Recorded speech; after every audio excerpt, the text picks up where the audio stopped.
We have multiple personalities in here. We have different leadership styles. We have different philosophies on how we would get here. There's people in this room that say, this is not the way I would do it if we were going to do it this way, and that's okay because we have a common goal. The common goal is every single person in this room wants what's best for this district, for our students, and for our families. And that's what we're going to focus on. Everyone in this room wants what's best for our students and our families in this district. It doesn't mean that we're going to have 100% on one option, though. There's going to have to be some hard conversations. There's going to have to be some compromises tonight, but we are going to start ruling out some options. I can't even tell you, I was hired over 2 years ago, back in June of 2022. There hasn't been one day go by that I haven't had a conversation with someone in this district about what are we doing with the future, specific to facilities. What do we do with this growth? And tonight, we're going to make a decision. 2.5 years of conversations, processing, and prayer about what do we do for our students in this district. That's what I'm excited about tonight. We're going to make a decision. Right, Josh? Well,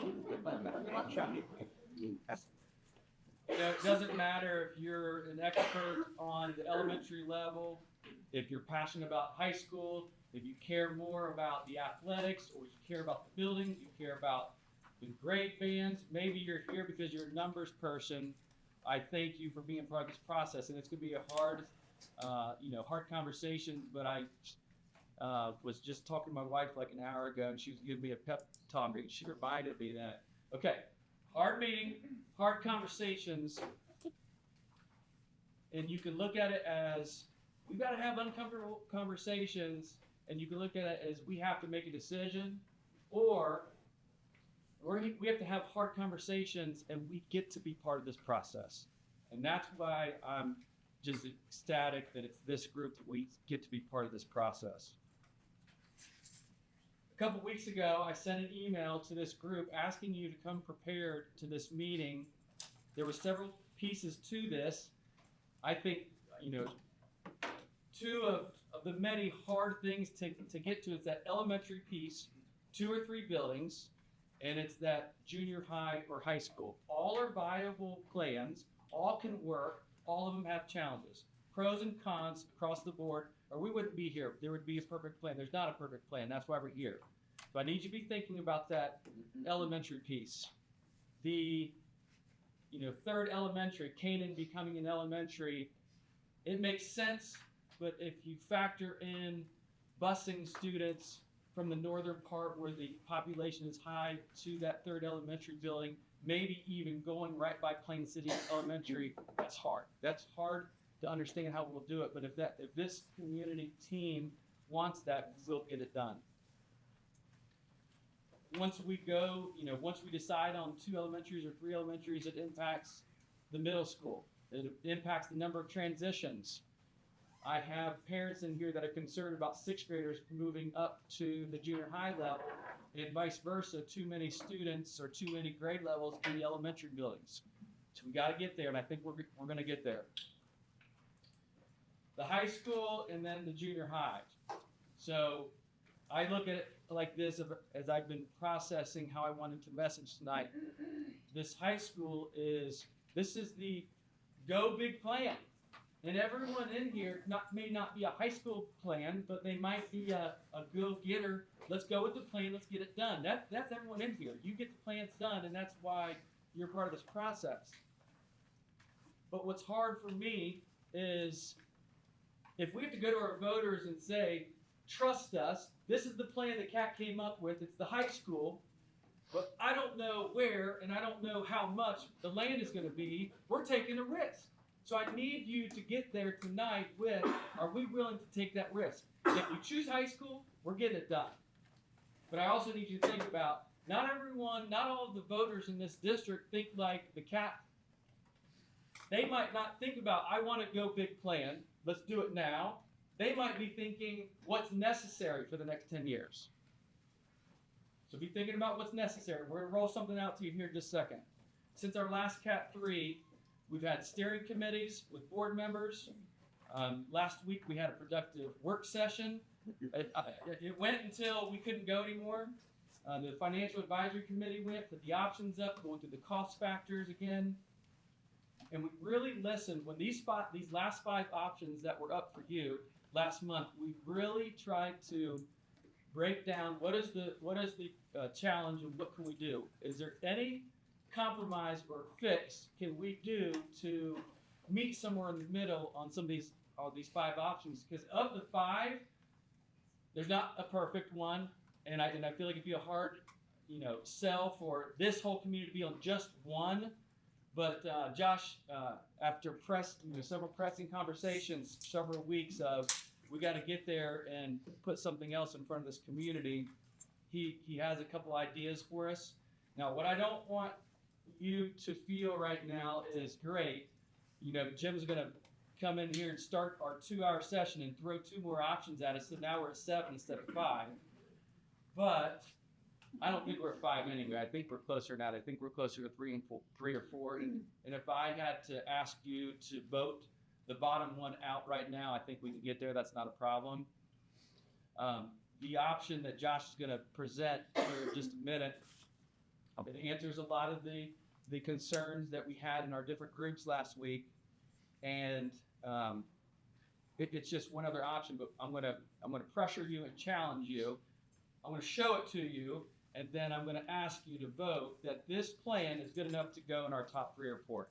It's that good that we're gonna let it jump into our top 3 or 4, but I'm also gonna say, if we vote on that, we're voting one out. We're starting on the activities, which are gonna be a little bit more aggressive tonight with 5 options, but I'm asking you to consider this one that we haven't discussed yet and tell me that if it's good enough, we'll put it in the 5, we're voting another one out, and then we're going to jump right into it. John, is that fair? All right, I want you to explain what we're going to present. Okay, after the last meeting, we've had probably a series of 3 or 4 meetings. Tim sort of spoke to it. We talked with the finance team. We met with the steering team. We also had a board work session that Tim spoke about. And one of the things that we sort of wrestled with, if you will, the A2 option. A lot of people look at A2 and they like some of the aspects of A2. One of the things that was brought up is this concept that everybody gets a little something, right? Each one of the buildings gets impacted in some fashion. The challenges that we talked about is that everybody gets a little construction too, right? And so there's a challenge in the fact that we're touching all of the buildings. Some of the things that we've heard, right? Number one is this challenge of 6th grade, right? 6th grade going up or 6th grade staying down with 5th grade and that dividing line. And I will tell you right now, every district that I work with has a dividing line. It's either 5th grade or 6th grade. It's, do we look at the 6th graders as middle schoolers or do we look at them as elementary school students? And every district makes a different decision. You can name 3 districts around you that have middle schools, that have 6, 7, 8 middle schools, right? And you could probably name 3 or 4 around you that have the 6th grade in some other configuration, right? So that is a typical dividing line. So I'm not surprised that we sort of landed there. But the 6th grade for your district, and because of the configuration, it's a linchpin. And it's something we're going to talk about at length tonight. Because we're going to talk about it with all of these different options. Every one of the options has sort of an impact of that. So when we looked at A2 again, A2 has 5th and 6th still at Canaan, has additions at each one of the elementary and middle school buildings, has a new 7-8 junior high, and then it still has an addition here at the high school, which would be an addition to pick up some additional classroom space that would probably be more like lab space, right? So one of the things that I brought to the board work session was this concept of what I'm calling A2, okay? And what's happening with A2 is a couple of things. One is that I'm getting away from putting an addition on Monroe, and I'm making the addition at Plain City Elementary larger. Okay, and the reason that I'm doing that is, again, so that I don't have to touch every building. Now, there are still things that we could do at Monroe, and one of the LFIs we're going to look at tonight is this concept of doing a little bit of our educational visioning interventions in each of the buildings. And that might be going in and taking a couple of classrooms and creating space that we need in those buildings. So it might be support space, it might be extended learning areas, it might be some other concept. But if we're able to pull capacity out of each building in some fashion, then we can go in over summer, we can take a couple of classrooms and do some renovations. So everybody's still going to get touched, but ultimately not potentially putting an addition at Monroe, which again, when we look at the distribution of students in the district in the future, Monroe's not going to see a lot of growth. So putting more capacity in Monroe means that we're pulling kids that are closer to Plain City down to Monroe, right? So that was the first thing I was looking at. I was thinking about this combination of Monroe and Plain City Elementary. Cannon configuration stays the same, but the big difference here is this idea of actually doing a middle school addition onto this building.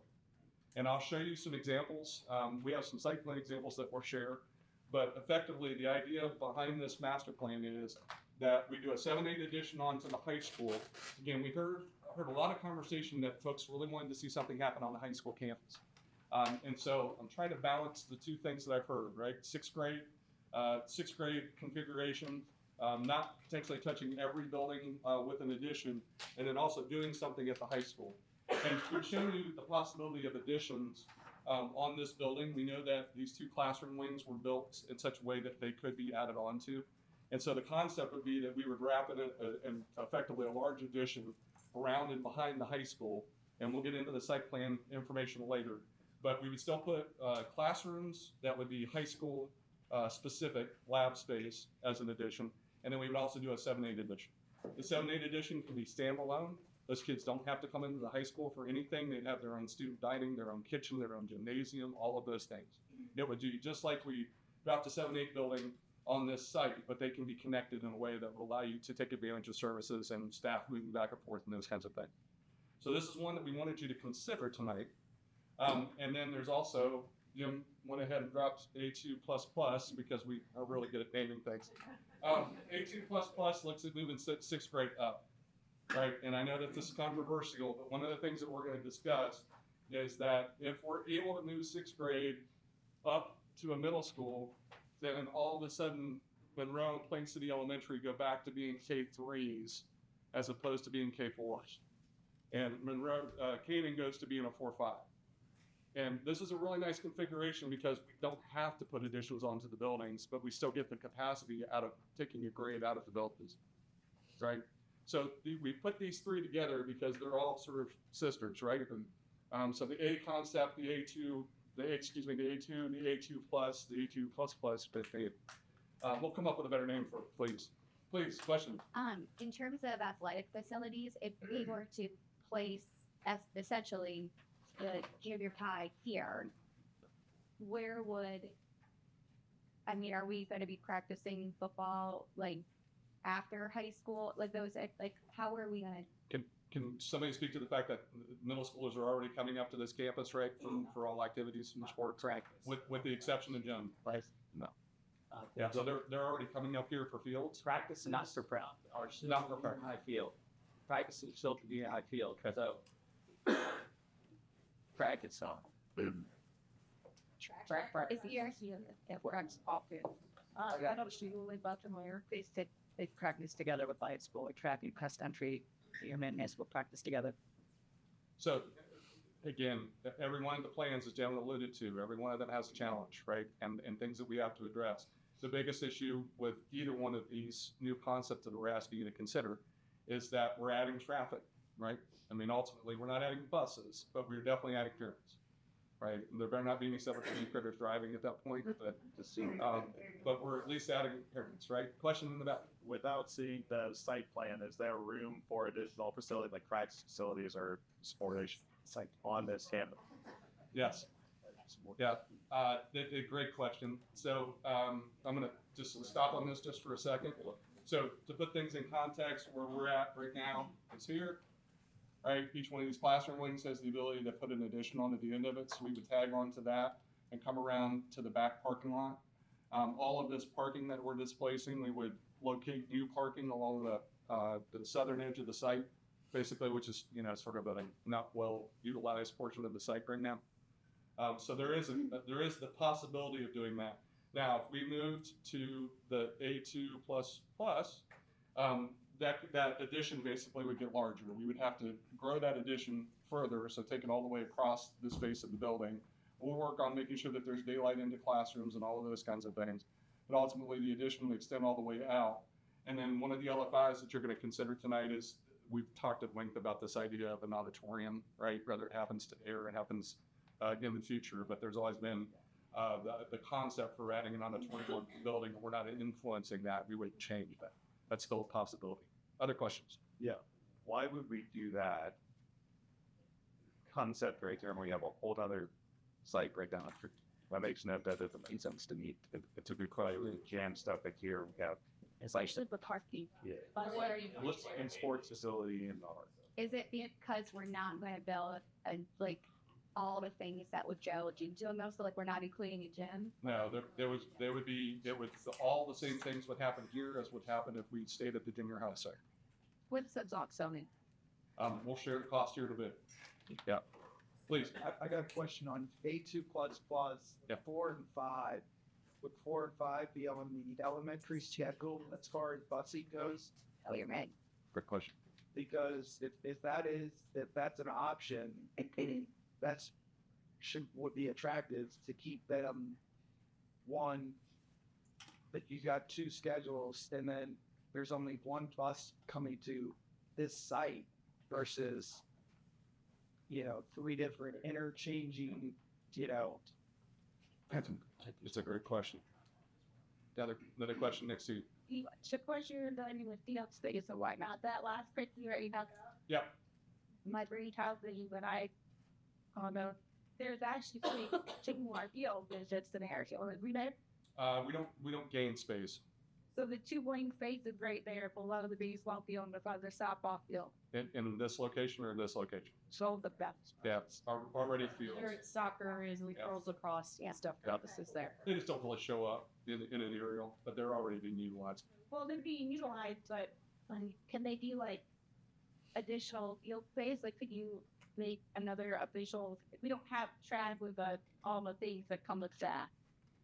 I can't think of what they are, but If you think about like field events, shot and discus, and all this touch thing. Great shot into this. We still have full balls. Okay. Definitely something we can talk about as far as expanding the high school site. Yep. Question.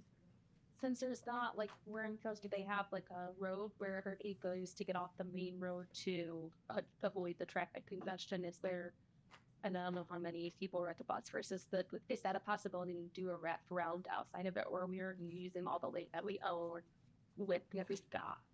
Yeah, I think what we would probably look to do is create a super loop Just Right. there. all the way around, and then so separate bus traffic from student and teacher traffic and parent drop off as much as possible. All of this, is, we're starting to drift into some design questions, right? I mean, ultimately, what we're really charged with tonight is saying, can this happen? Could this work? Where's the front door for the middle school? I think it has its own front door. Where parents drop off, I think middle school parents would drop off at the middle school building. High school parents would continue to drop off where they do. So I think all of those things from a separation standpoint we can work on. But it doesn't, what I'm illustrating is that an addition could be put on this building that wouldn't impact the fields effectively, and we could relocate and really utilize some of the site for parking. And remember, Josh, I don't want to cut you off. I gotta stay on schedule, guys. What we're doing right now is that good enough to go in the top 5. that's And then that's okay. intentional, please say. If we're willing to put a high school or a junior high on that property or this property, and we can't do that. I've circled back around to those landowners since Cap 3. They are not willing to do it. I don't want to go into the conversations, but we're willing to do that. It's going to add the same amount of traffic. We want to do it looking similar to that setup. And the benefit of putting essentially making this a campus, a junior high school campus versus Shared space. taking that building and putting it on behind the current junior high, right? What would the benefit be to have it We're here versus sharing this? athletic space and parking space. If you put the new junior high, it's going to take away everything else behind the current junior high because they haven't stayed enrolled in that old building while you build a new building. But that means straight from the athletic facility. You have to drive through and things. Awesome. So the bus usually to wait the bus like junior hall. I'm sorry? Stop the bus in a situation with this junior high, we like people should out bus for 40 minutes. That is trick to solve nothing. Maybe the Do so. they sound like police real yes, one I can care about his teacher. Yeah, they would have room to. Right. They would have room. I think Hang on a second. Question. are there any 8th graders that take CrossFit effectively? Yes. Yeah, so that would be like a good benefit if that they would already be here. So I'll make this very specific. I know that we're only looking for a certain number of years, but if we look at expansion, even down the road, I feel like the size limit, that's limit, at least that's a site, I know that other legends may change on a later time, if I, Definitely. I guess my question would be is, what's the capacity difference between building a new junior high on the other one versus here? Is it if it's the same, then it's the same? Like there's no, Effectively, it's the same. it's spectacle, it's the same. Yep. I don't know if that's, the land build option there versus here is the same too, if not the ability to buy them there just as it's not here, correct? There are other site constraints that the middle school suffers from with having the creek behind it. Downward, and its effect or certainly a lot. The only place that you could potentially buy would be out to the west, right? Yeah, to the west where there's already houses. So don't think that's bottom wash. Yeah. Other question? Maybe before we could consider, is this a top 5 option? Is what's the cost? Right. And then what happens with the current site of the, you know, cuts of, I mean, Yeah. So if you take a look, the original A1 option, which we've already effectively taken out, right? That was the master plan from the OFCC, right? That we've taken out that because it doesn't have the capacity of the other options.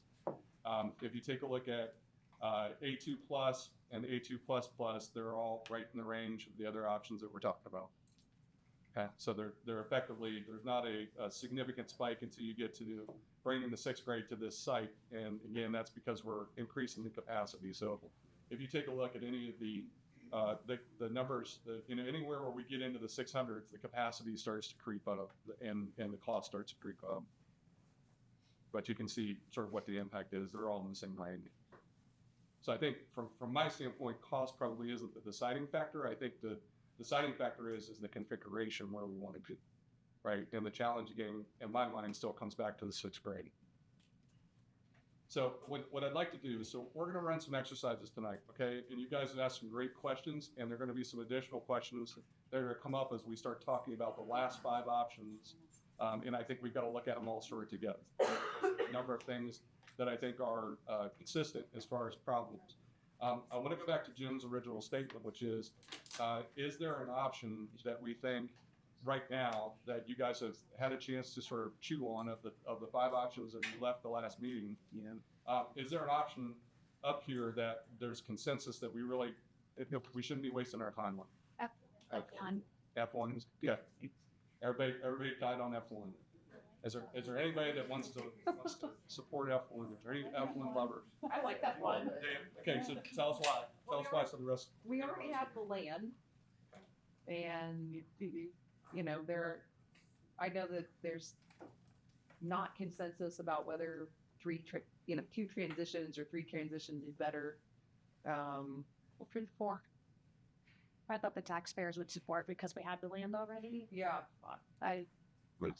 it provides 80% capacities district-wide. I think that other folks speak up. The challenge that I've heard from everybody on F1 is about Canaan being a 70 building. Yeah, it wouldn't work well as a junior high.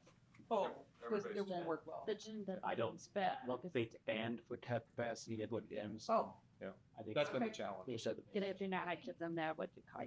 I like having that option for a new elementary as the next option. Like, we know that's where the road's to be. We know that's where we're going to need it. So to do it then, it's just going to reorganize everything, and then we're going to come back to, we need a new elementary, and we don't have that space anymore. I feel like that's And then we're going to be reconfiguring. right. Right. Closing it. Maybe the 6th grade will in the director shots isn't gone.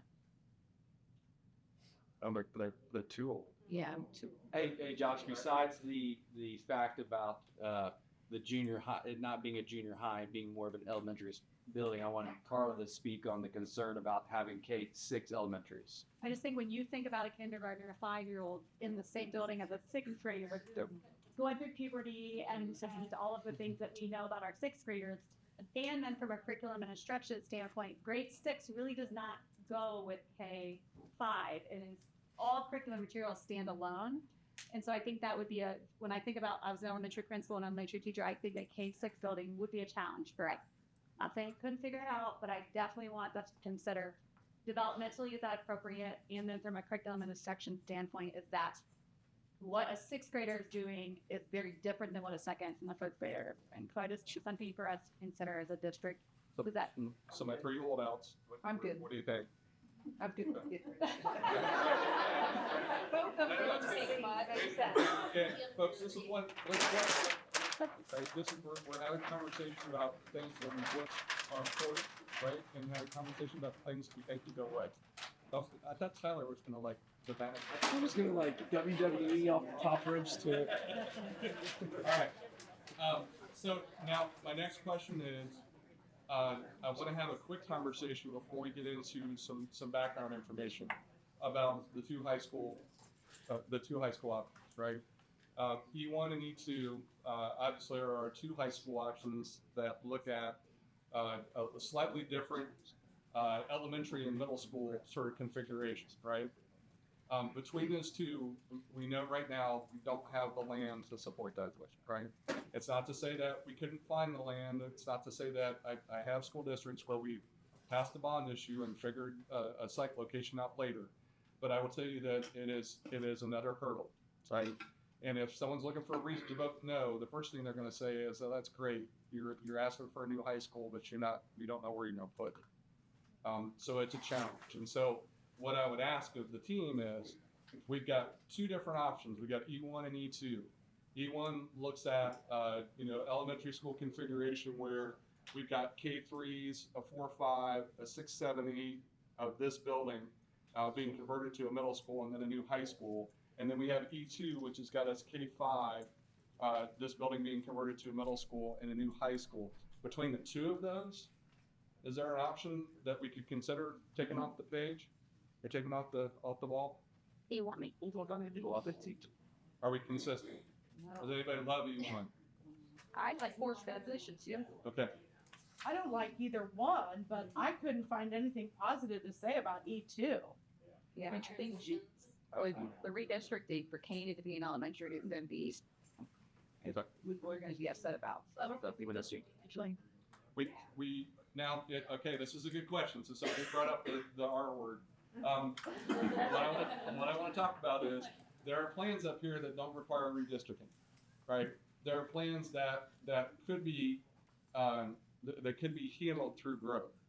And what I mean by that is, if you take a look at A2 or you take a look at E1, both of these configurations right now could stay as we are today, and then as we grow, it could mean that the line between Monroe and Plain City moves as neighborhoods come online, right? We're talking, these are 10 years in the future.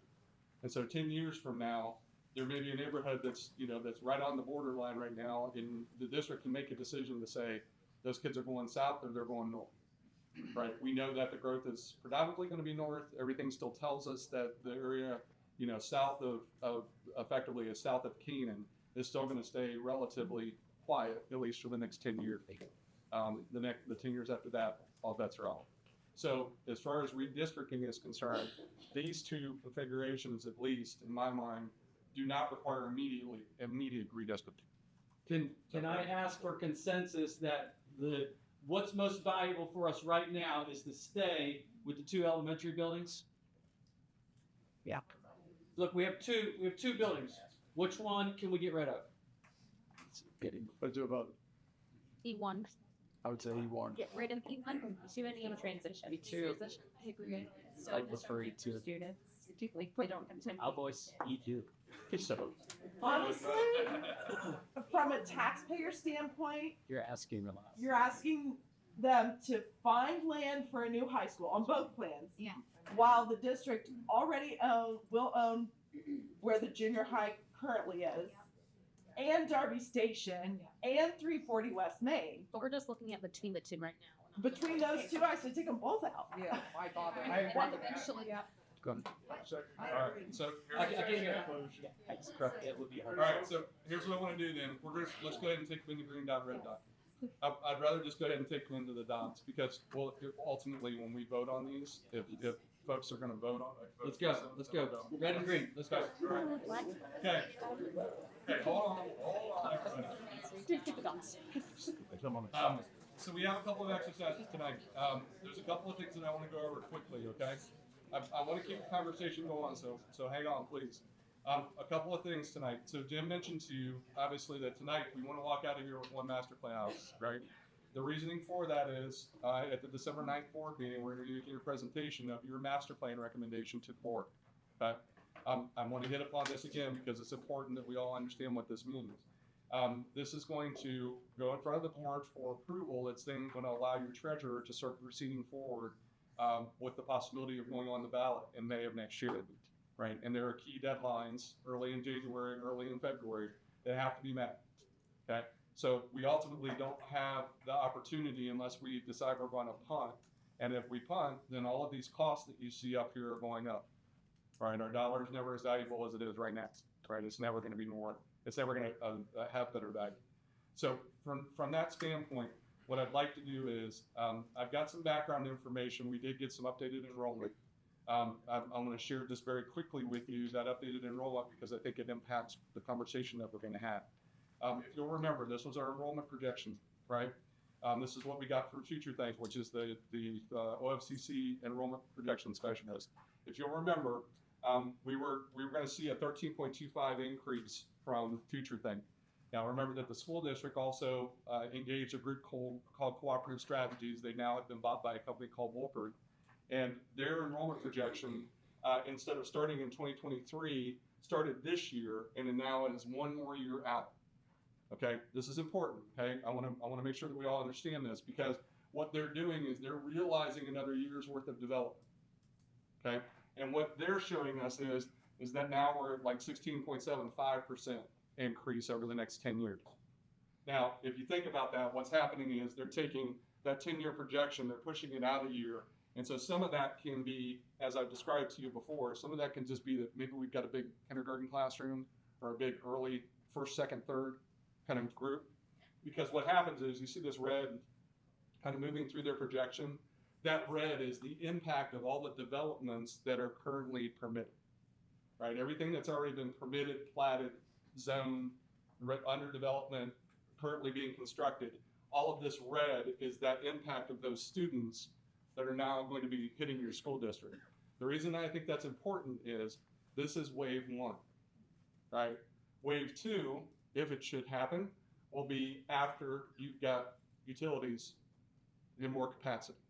Because as soon as you have utilities in more capacity, all of this is going to happen again, right? But it's going to be further out. Because again, it's going to take 5 years for those to get built, 5 years for a kindergartner to start coming to the school district. So it's going to push out another, probably 5 to 7 years, right? We talked about this a bit as a TUI. The reason that this is important is we ran a little exercise, a quick little exercise with the board at the work session. This is the last 10 years of the school district, and this is where the enrollment projections started. And then they did sort of multiple runs to sort of think about a high increase, a low increase, and sort of what they think their recommendation would be. And if you look, this was 2022, was right about 13%. Then 2023, 13.25, and then Wolpert's just recently in November up to 16.75. So part of the reason that I came to you and I said, hey, let's start preparing for like 20% of additional capacity over and above, is if these numbers creep again, right, we could be looking at another 16.7 to 20% 7 years out, as soon as those public utilities come online. What we did is we looked at the average between those projections, and I'm not going to go into detail on this. Jim mentioned that we're going to move fast. We looked at two different scenarios. One was, so this is current, this is the next 10 years, and this is the 10 years after that. And what we looked at is we looked at two different scenarios. One being sort of super growth, right, aggressive growth. And we used a number that was coming sort of from these original enrollment projections of about 27.7%, right? So we would go from a district of 2,200 students up to a district of 3,200 students. It's a lot, right? So we looked at that. And what did that mean when we looked at an enrollment projection? And the main thing I want to point out to you is there are class sizes in the 300s here. Those are big class sizes, right? Think back to Canaan. Canaan being our pinch point, we only hold 2 grades there, right? So that's one of the things that we were thinking about. The second thing we did, we tested all of these master plan options, and all of them hit or miss, basically, in the way that they handled it. It was a little bit different for each one. I've got a summary slide I'll show you. The second scenario we looked at was sort of more of a static growth, right? So sort of looking at time and saying, what happens if we only see maybe 5% growth in that next 10 years? And what does that look like? In each one of our master plan options, the best we got was sort of like 240 students, and we had a lot of 210s, 240s. And so what did that look like against all of our master plan options? And this is what we learned, okay? The A1 based master plan that we've always talked about is you're going to be back in master planning in 6 years. Okay, we knew that, right? That was the main sort of important thing of talking through all this. The second thing is all of these master plan options can handle that static growth, that sort of 5% growth. So we grow 15% between now and the next 10 years, and then we only grow 5% more after that. All of these master plan options can accommodate that, right? Because we're preparing for that growth. The second thing is that we're very successful on the aggressive growth, but the aggressive growth tells us that we could see class sizes of upwards of 300 students a grade, and we have to factor that in. We have to be thinking about that. And so from my standpoint, flexibility, this concept of flexibility that we just discussed, how do we prepare ourselves not only for now, not only for the 10-year projection and on, but how do we also prepare ourselves for the future? So I think it's important that we just at least think about that as we're going through this process. I'm going to jump out of here. Just a reminder to everybody that this program that we're in right now, when we look at these costs up here, we're in the Expedited Local Partnership Program, we're building credit, right? The state's not helping us today. Everything that we do right now, we're spending 100% of our money, and we're going to get credit back on. And the least amount of credit that we're hoping to get is $14.5 million, right? So with that, we're going to jump to red dot, green dot. You put up the screen with the different options and then the capacity percentages, because if you're thinking about what you just learned about the enrollment is, if now this is important to you, understand what those are as you're putting your data on the option. And just to be clear, the capacity means access capacity. That's something more serious we can. Yes. So just a great point of clarification. We've got capacity for the 10-year enrollment projection. This is year 11 moving forward, right? So this is everything. When we're talking about building capacity, we're talking about years 11 past. How long until we can stay off, having to come back to the voters for another improvement? Where's the 18 plus amendments? It's in another slide. Jim jumped ahead this. Sorry. All right, let's get up people up. Yep. Okay. So what I want to do is we're going to do a little red dot, green dot. Everybody should have red dots and green dots on your table. What I want to point out to you is when we're looking at these costs, you're going to see cost numbers up here, and they've been updated based on the master plan options. And right now, the master plan options are around here, so there's nothing in the back of the room. For each one of these, you're going to see the master plan. You're also going to see sort of 3 categories. Category number 1 is cost. So this is the actual cost of the additions and new builds, whatever we're doing here, that's located on this sheet, you're going to see first. Okay? So that's that first number. The second number are required, what we're calling required LFIs. Right? These are the items that we believe that we have to have in order to be successful for any of these master plans. So a couple of these: inflation protection, materials and systems upgrades. The next piece, there is a concept of the idea of going back to the junior high and renovating that to put district office and preschool. Okay, so we would keep a portion of the junior high. We might keep all of it, we might keep a portion of it. But there's a dollar amount for doing that in order to renovate. So that's in the required LFIs, because in order for us to be able to do preschool and to be able to recognize the capacities of the 3 classrooms that are currently being used by the district office in this calculation, we need the district office out. Right? Does that make sense to everybody? Okay, awesome. So district office comes out, preschool comes out of the elementaries, we renovate the junior high for that. And then the last piece is, if for any of these concepts that has a junior high on the junior high site, there's some work that has to be done at the stadium in order to allow that to happen. More than likely, we're taking the grandstands and probably some other light poles and some other things out so that we have plenty of room to be able to build. Okay? Does that make sense to everybody? Yes? Okay. Optional LFIs. I want you to look at these, but this is an exercise that we're going to do last. This will be the very last thing that we do. So when you look at all of these, there are multiple optional LFIs that are on there. And some of them, auditorium, bus garage, district office, preschool, and gym. If we were to build a new one, so meaning we go to 340 West Main, there's an added cost for doing that because that's all new construction. They're not going back in and renovating. So that's an optional LFI. The last three are educational interventions at each of the schools. So if we were to go in, take over a couple of classrooms, create the type of space that's necessary to help support education. Those are the kinds of things that we would do. So don't worry about these right now. Worry about these. Okay. So red dot, green dot exercise. I want everybody to get up. I want everybody to talk. I want to have everybody kind of look through what it is that you're seeing, the things you have questions about. Now, right now, what I'm recommending is I'm giving you 2 no's and 1 yes. Okay? 2 no's and 1 yes. You have 2 kills and 1 I love it. Right? So ultimately, when you get done, we'll start looking at them. And How long do they have right now? That's without, right? Okay. Yeah. Yeah, F is already out. Yep. How long? It is 6:42. Let's go until 7 o'clock and see where we get. Okay? Oh, sorry.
spend a couple of minutes to figure out why we said no, as it is to focus in on why we said yes. So if we can spend just a moment, anybody that wants to, there's a lot of red dots over there. Anybody that wants to, was it the site? No. Yeah. Was it the cost? No. No. Okay, cost wasn't really an impact. Okay, all right. So just the fact that we don't have a site solution for the high school right now is basically. Okay, right there. Okay. And the elementary configuration of the elementary? Okay. All right, Tyler, can you rip those off the wall? I was supposed to do that with that one, but I got that in. Can you jump when you do that? Okay, all right.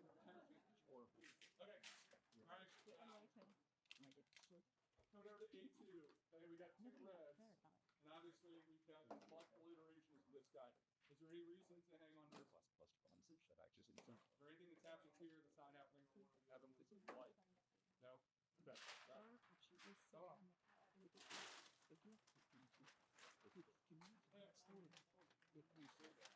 I didn't do it when Justin people came. Stand in front of my car. You say I'm going to stand on it. Go ahead, bring We've got two options up there that consider.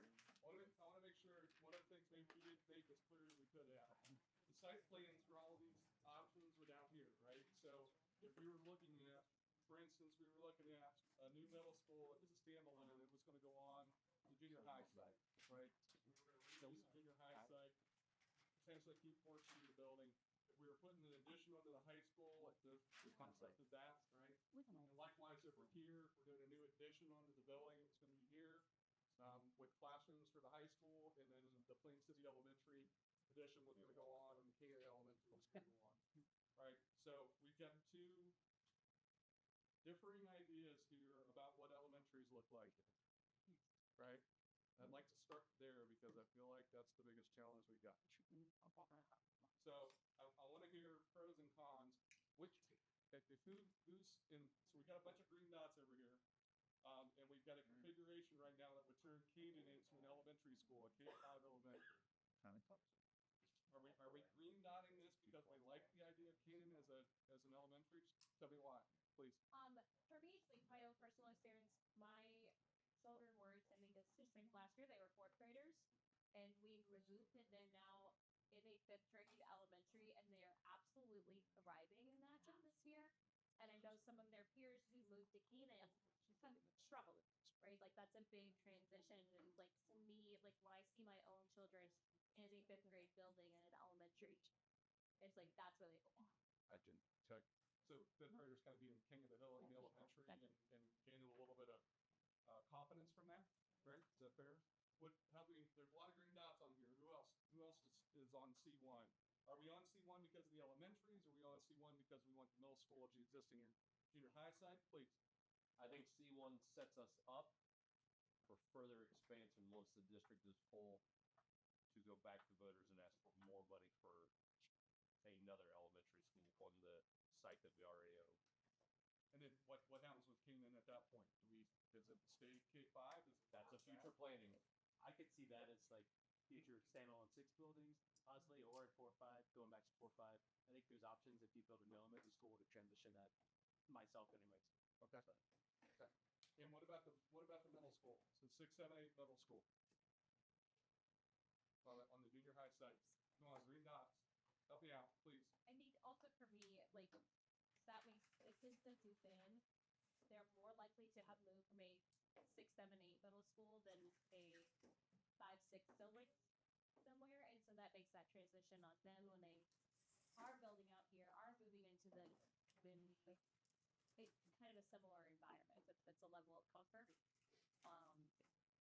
getting quiet. Okay. Yes, please. This speaking to the transition, I know, but the transition is going to be hard no matter when it happens. So whether it happens at fifth grade or it happens at sixth grade, I totally get what you're saying. I totally understand. But in my mind, I'm also thinking like, yep, fifth grade, you go with the older kids, or you know, it's going to happen then versus going to happen in the sixth grade. I wonder if that the age of it really makes that much of a difference, or yes, it's transition, so yes, it's going to be different. And part of it is leadership to the transitions compared to past to where we are now. It's in a much better place with transition for that age group. I think a lot of it has to do with the start time.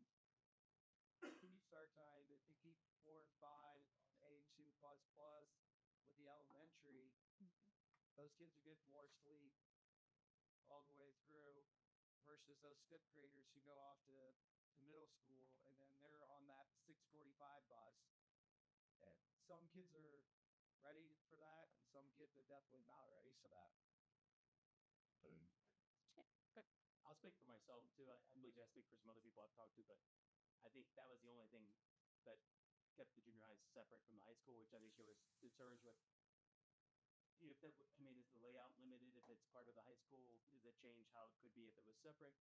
Is the traffic that I think some people expressed concern going to be eliminated like that? If it's a standalone thing and does allow for growth, I think that's what was going through my mind. Not be in a district versus in the current junior high. Yeah, and you got this building on this land where you could expand versus it's kind of crammed in this corner, and that's what it is. This site's kind of done after that. What sounded like basically the current junior high site though isn't that them, and you say the creek and all that prevents any additional. If we were going to let's dig into C1 just for a second. If we were going to build the junior high in the configuration that we're showing, any future additions onto that junior high are going to definitely impact the stadium on that site. There's just no way around it. I mean, I'm concerned about how tight it is to begin with, but effectively, if we build the building here, and imagine we're going to end up with a loop drive around it, we're going to end up with parking out in front of it, and I'm going to do my best to stay outside of the bounds of the stadium, and then the rest of the site is really going to have to support whatever we displace from an athletics standpoint. So we're going to end up with a baseball field slid out here somewhere. We have talked at length about the possibility of district office and preschool coming out here. We've also talked about the fact that right now at Canaan, they're out of room for bus drive state, right? So we can't support all the buses being parked at Canaan. So we thought, if you're a bus driver, it's nice to be able to take the bus back to the schools and then drive your personal car home as opposed to driving the bus home and figuring out how to park that at the house. So that's an impact. That's an issue that we're going to run into in the future. We're at 26 buses right now. Not one more bus can go in the current bus parking lot. So one of the things that we've discussed is, if again, I don't know that I'm a fan of it. If we're going to put a junior high here, if we weren't putting a junior high here, the bus compound could end up sort of coming out here with the district office at preschool. So from the standpoint of turning this site into something that supports the other district functions, there's the possibility. Like what? So I create the sticky note up there on the one that blends the C1 and the A2++. Yeah. So I just don't understand why we can't do that. And I'll be honest, I can get two craps about sports facilities at the middle school because we're going to need new stuff anyway. So we'll do turf, whatever there down the road. I seriously could care less about disrupting like the football stadium, a baseball field. It doesn't matter. It's whatever. I'd rather. Idea that's on there. Yeah, I'd rather do the right thing from a school building and fit perspective. Get in the right spot and say, could care less about the sports. We'll figure that out later on the front part when we tear that school down and do whatever, which is the sticky note option up top. The concept he's advocating for is this configuration of K5. Yeah. So Monroe, Plain City, Canaan being a 4-5 with an addition, taking that over here and doing that here. And so it goes back to this question of, transition. What's our ultimate goal for a transition standpoint, and where do we feel like it's an impact or a detriment? I would keep the 4-5 with the early kids too, but Right. Yes. So why would you do that versus the elementary? Point you definitely have. Think about where your kids are coming from. You go to Canaan. That's why I'm here up here. Well, there's going to be kids that are essentially could be geographically closer to Plain City Elementary, and they're going to get bused to Canaan. And they're not going to be, but then they're going to be in fourth grade anyway. They may not know the social. Then my kids in California are going to get bused to Canaan, fit and sit. Right. But so it's not. I think that I think Canaan makes more sense geographically, like even from like a proximity standpoint, right? Like it fits somewhere that we don't have a building. We're not busing kids all the way across the district. But then what happens when you do 3 elementaries? What happens to the Derby Station. Yeah. Lands that you just raised there, or if you want to build there, what do you do if you change it back? I also think that there's a difference between a kindergartner in next to Plain City Elementary being bused to Canaan versus my sixth grader Yeah. being bused to 100%. like I think I mean I don't know I think It's a big thing. Like this, end of the honest question where So what game I was race. it, I picked up about might think about read that right. Forget so much subject. What for that crowd? I'm sorry, we're I'm thinking about going to the voters. And if you are going to the voters and saying, your kid used to be 5 minutes in school, we pick them up and you drop them off, their size, and it's solved. Now they're going to be on the bus for 20 minutes. They're going to be way out of Canaan when they fall in a puddle and they need dry clothes. You're going out to Canaan now, not walking down the street or whatever that means. Easy. That, whether that would be an issue, to say, well, now I'm not going to vote for it or not, I don't know. I also think SNC one will require significant redistricting where there'll be less on the A2 option. I agree with that. And it's you need on A2, when that need comes for that elementary, you already have that land. Yeah. Where Station. C1, you are Yeah. still looking at a 10 years from now, we're reconfiguring grade levels again. right, and you already wasted the junior high by building new junior high on it. So that's already effectively been scrapped. And when you're moving all the business and all the landscape 10, 15, 20 years from now down 42, I don't know that that's right. I feel like when you build, Configuration. you build a new, let's just say Darby Station comes along, right? You're gonna be able to take 3 elementaries and send them all to Keenan's. I don't think that's like I know Keenan's a pretty small building as it is now, and I know you're adding to it, but I just don't see how you're gonna second be a 3 standalone 6 building and then you do that. But then you're just expanding. Like I'd rather just keep your elementaries there for One of the things we did discuss, so I'm throwing this up here, is that if again, if we were to look at, this would be AHU plus, so it would be this guy. But the conversation is the same basically from the K6 level, right? So ultimately, if you take a look at, the future, you can see where if we had Monroe and Plain City as K4s, Plain City with a new addition, then we could potentially look at Darby Station being a smaller elementary school building, maybe in the same size as Keenan, sort of in that 300 to 350 range. Keenan with an addition could potentially, if we ever did get to 300 students in a grade level, Keenan's not going to support 2 grades. It's just not. We're not going to get 600 kids into Keenan. I'm nervous about getting 500 kids on Keenan.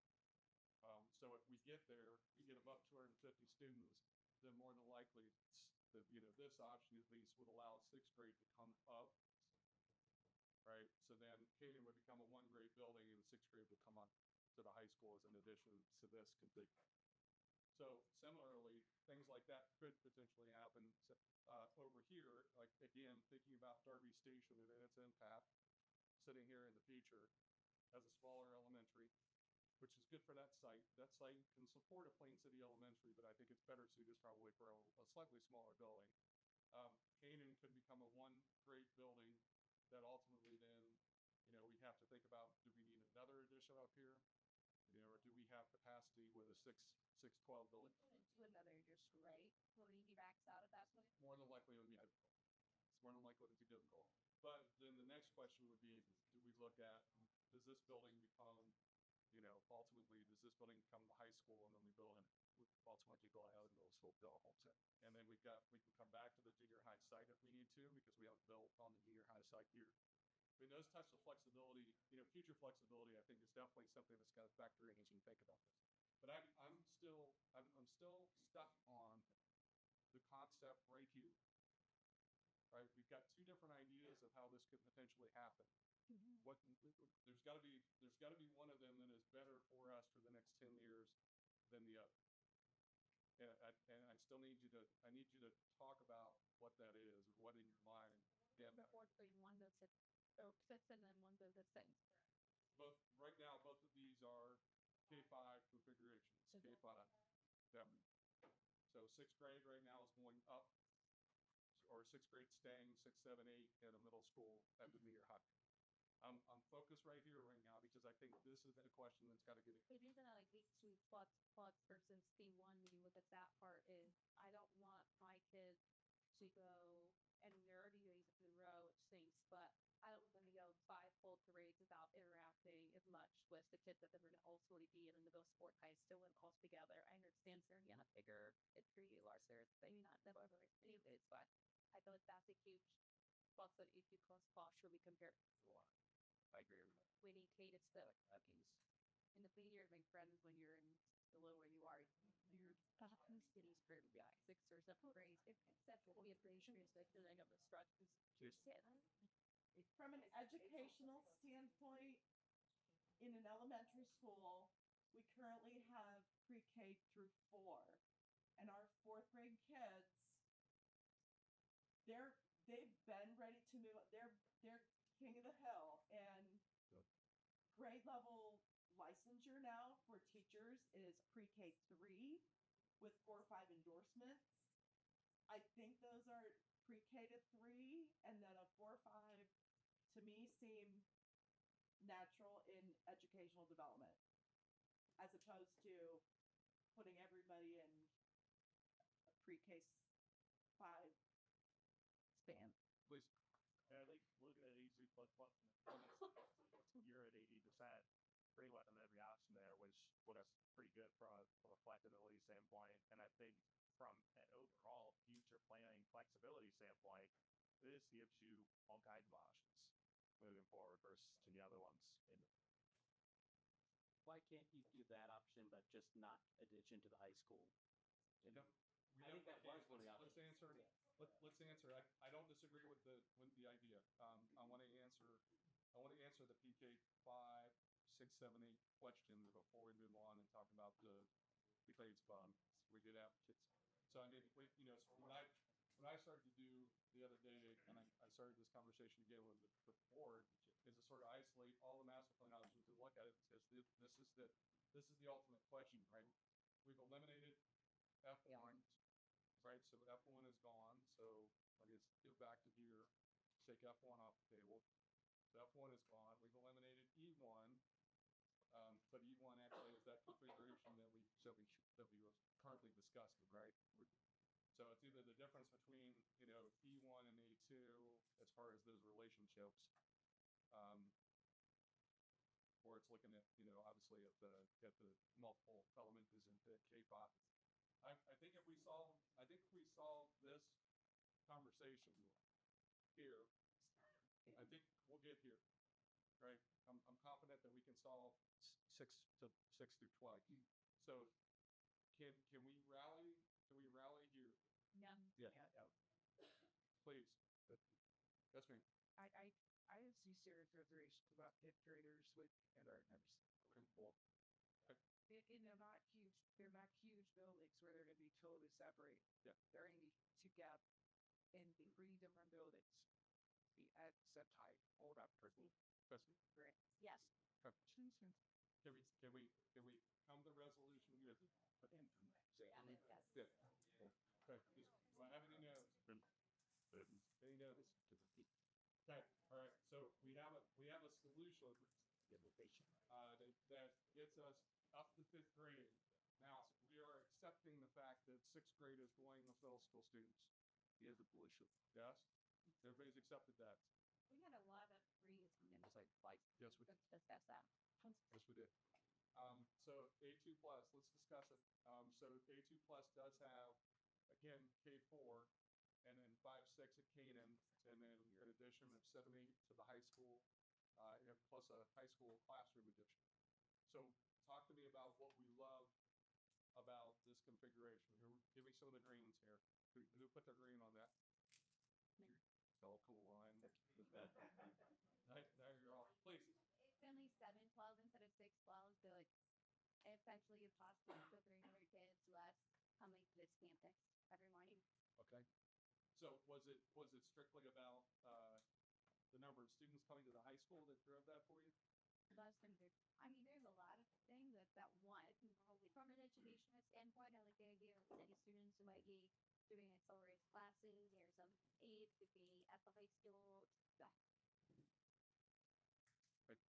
Who else had a green up? They need to fucking pay to hold it right.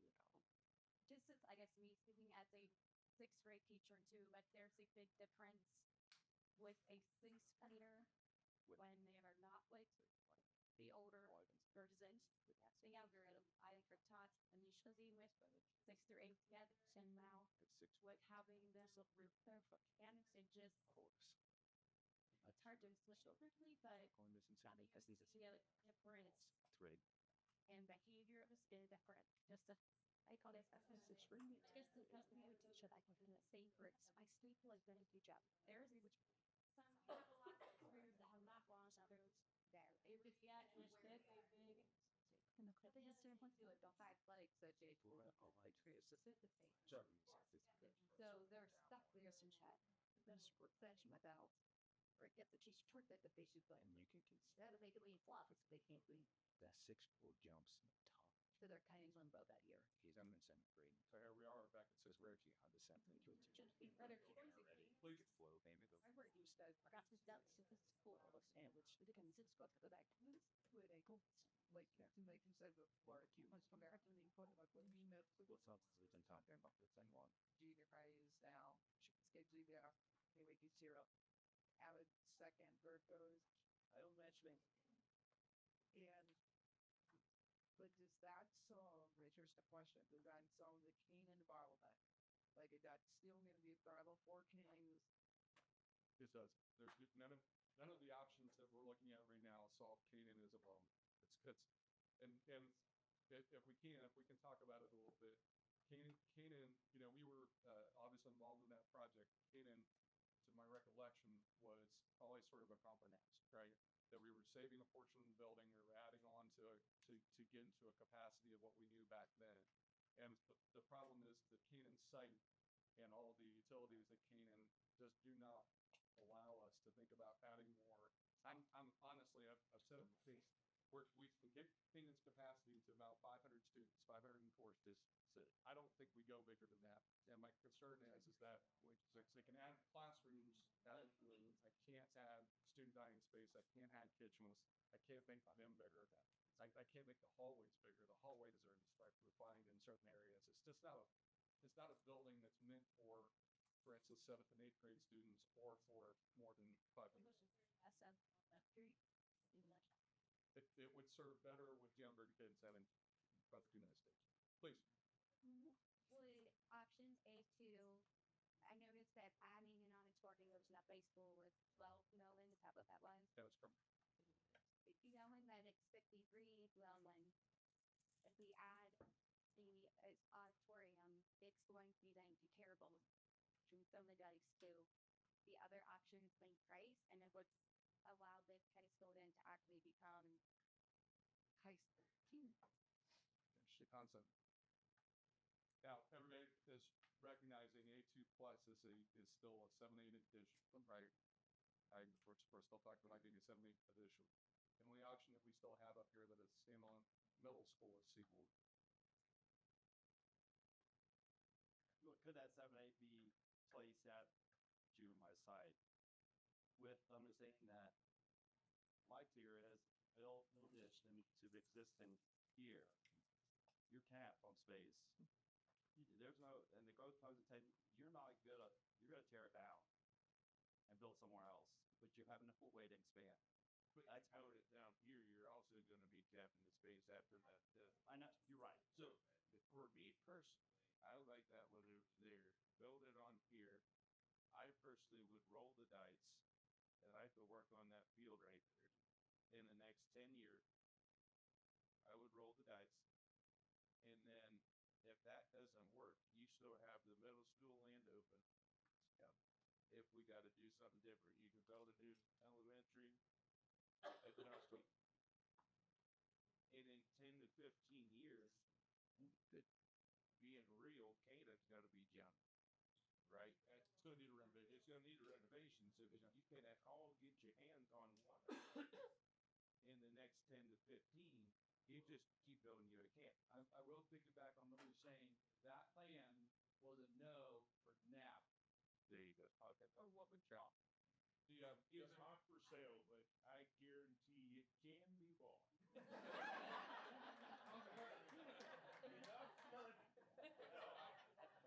I agree with that because we're so spread out right now. Some others don't stay spread. I can go along with that. You say I will roll the dice, but there's an option there. It's a no from now. There's an option here. It's a no. There's an option behind us. I don't know that that's been explored back there at all.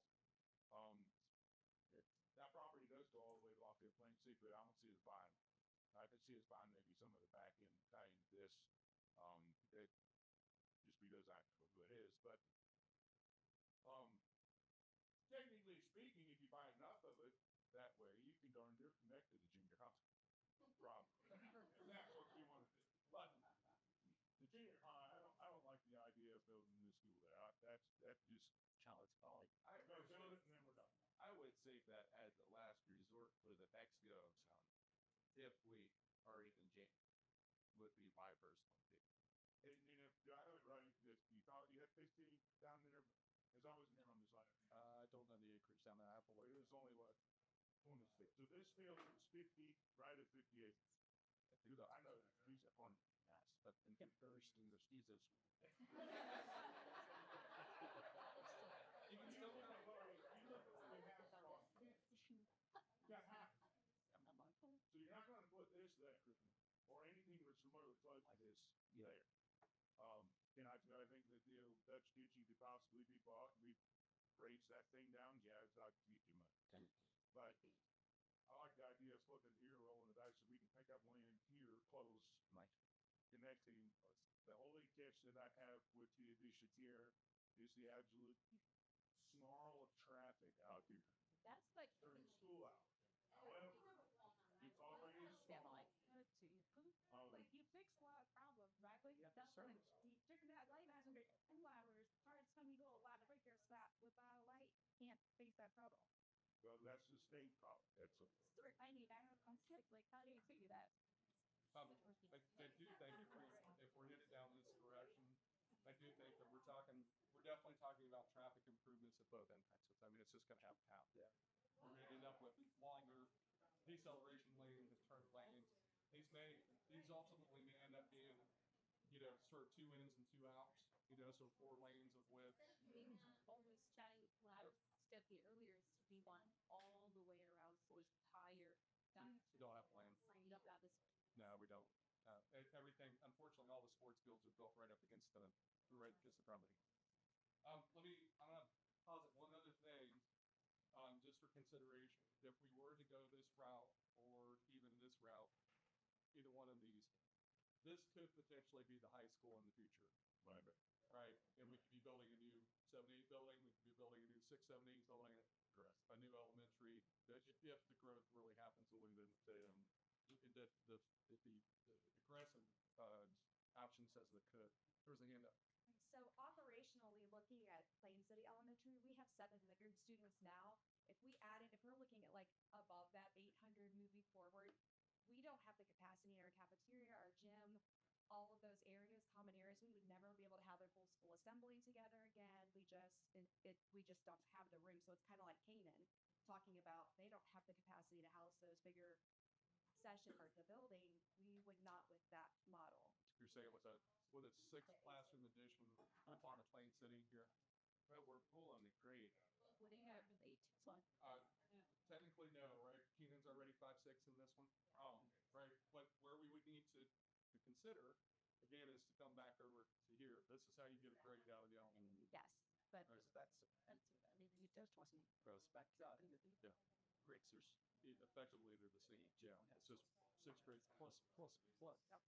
just understood down. This is the chassis, right? The one thing, and I'll mention it because I know we've talked about it. This does not get the same capacity at the elementary schools at this time, right? We get more just built-in capacity and the possibility of shooting additions on Put time in over. or doing Derby staging in this configuration where we don't need it. Right here, we don't get as much capacity. We're already putting an addition on us to try and pick up what we need, just nap. did I hear it, the differentiation in the house? Yes, yeah, for sure. Privatization of course would be one of these, but it is. I think the optional thing though that we raised think we need, it's on a 67 million versus a 53 million. I mean, that's a different in price. Take a cheap. But what's that work out to? Is, these dollars to the north, or to the counties? That's yours. The millage question has been raised. Mark, am I okay? Okay, all right. Okay. My phone wants to get the calculator. Wait before you bring it up. So, these are those millages in just based on these top line costs, right? Which are the cost plus the required LFIs. This is not including any additional LFIs that we might consider. Right, and the one thing I want to clarify, because I think we were unclear about this at the last community advisory team meeting, this is per $100,000 home value. So if your house is $500,000, you take that number times 5. It's not the appraised value. They changed that in the wording as far as how we share this kind of information. So if you got a $400,000 house, you take this value, this cost per 100,000 times 4. Does that make sense to everybody? Yeah. So again, one of the things that we've sort of been struck by, again, A2 is off the table, so we're not even talking about A2. But the range, here between, all of these options, with the exception, obviously, A2 plus is probably the lowest, right? 148, 154. F1's off the table. So What's B? You're looking at C1. What's B? B was a. That's the range. B looked a lot like C, and you guys got rid of it last meeting. Hang on a second. We'll bring B back up. So often you're a big. There was B. C is just like a not this size thing. That was B. B effectively, just like the new middle school and the junior high site. Into one. Yeah. I'd like to finish your post this back. Everybody remember that one? Yeah, why? So you voted it out. I just work here. Yeah, I mean, effectively, we've sort of landed, similarly, obviously. A2 plus plus, this is an addition or it's a standalone, right? It's effectively what it is. And the cost could be almost identical because it's square footage based, right? We're either building an addition that is the same cost of new construction middle school by itself.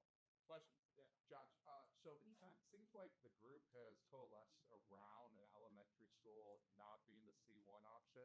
If we get rid of C1 and keep being A plus 2 plus and A2 plus plus from an elementary school, I think it might centralize the conversation because I don't hear a lot of support for C1 elementary setup. I think that's what we're. So we get rid of that one and keep it up. He's 5. I think ultimately the question. Yeah, we have that indeed, Josh. Are we? Yeah. Are we standalone in the middle school, or are we in addition to a high school? You're saying replace. I'm saying get rid of the elementary school option. Does anyone want Canaan to be an elementary versus these other options? My concern is you can't add on, like Keaton really is eventually going to be known. Like, Sure, but in the obviously you can't keep that on. so like you want to add on. We have the other Like, Let me just kick your kid down the road. When it's adding on something, we're going to get a people. We're adding on saying just right now, it shouldn't really Keaton. I think that's saying, oh, we got fun. Like, that's a But Canaan is I thought it added to it. I think it was. Regardless of feet enough. I just don't see. I don't think we first time it's just like that top piece. There's the new, what was I drawing for this? Unless there's a big push for a maximum setup. I probably kind of this could be. Is this what I'm hearing? It makes sense. So we're using this as a spot, right? And that's is the No, it's still 6, 7, 8. 6, 7, 8, and it's K5 buildings, 3 K5 buildings. This is the elementary school configuration. But is that K5? No, it's K6. K5, 6, 7, 8. It's K3 and 4, 5. Sorry, K3, but effectively K5, right? K3 plus 5. Yep. Yep. Is this a better configuration than what we just saw on C1? building or so you want another check. Is that the difference?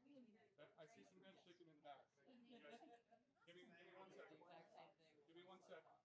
Heads shaking in the back. What reasons? What are your thoughts? Please. I personally don't like any run only elementary through third grade. I think it's for me of some good shape like this for this for my kids. Perspective. So I personally don't like any better elementary through third. So when you're out of school, these or the less I didn't. Yes.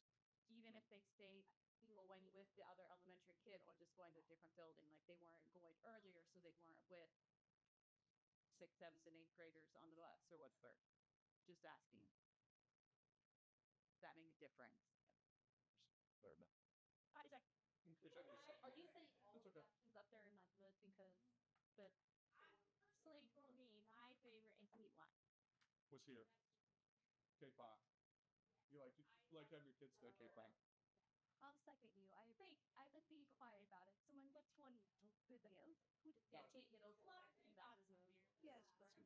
Like, I think one of the hard things is, like, when you talk about redistricting, again, Yep. but, like, I don't see Canaan drawing people from town out to Canaan for elementary. Like, it's not big enough first to do so, right? You're talking about people that are already living south of town, they'll probably go to Canaan, or people that are in that area. Like, you're not gonna draw kids from Darby Field to Darby Station out to Canaan Elementary School, right? Like, Canaan as an elementary would be close to Code Variety Town. They're already there.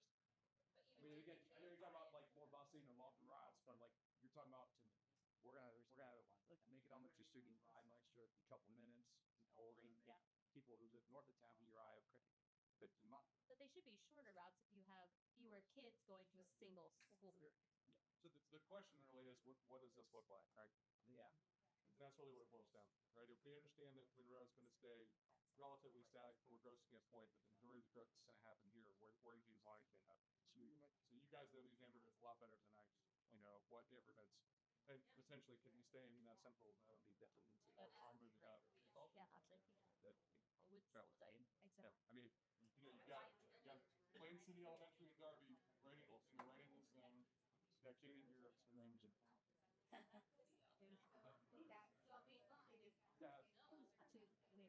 Yeah, correct. And so the point that's being made is that as more growth comes on, we're going to end up like this, right? That's ultimately what's going to happen, right? We're gonna end up with a division that you know I'm gonna look outside of Plain City Elementary at kids that are going to Canaan or going to Monroe.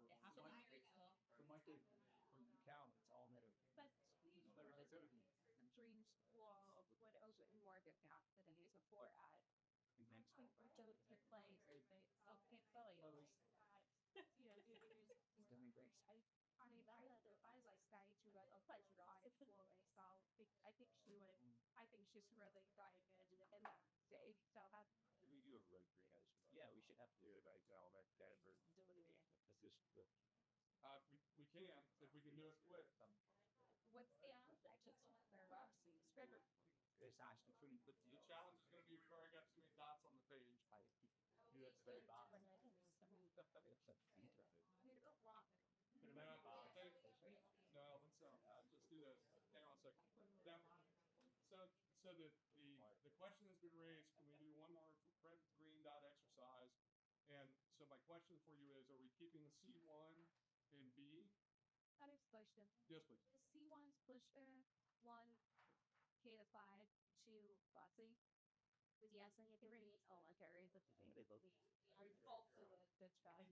And we're gonna start our duties. I feel that.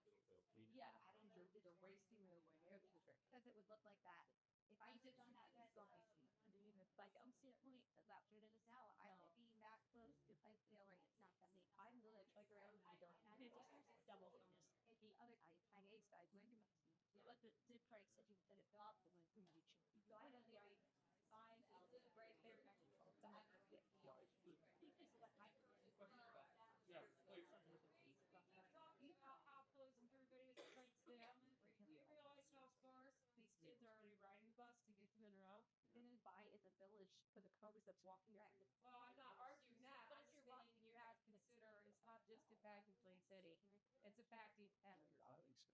So I understand. I thought the village elementary school right there. I get that, but we already have kids riding the bus 40 minutes almost to get to their elementary. So I don't know. I don't know if that's a viable argument. But if we want the voters to say, yeah, they're not gonna vote yes if it means that their kid's not gonna go to the school they moved by. I understand that, but I think we have to consider our entire population. And not just the green. And I also think that, like, so my family's from Monroe. My kid's bus route, I live 5 minutes from the school. Last year, their bus route was 5 minutes. We were fixed bus route street. This year, it's 25 minutes. There, it's just up.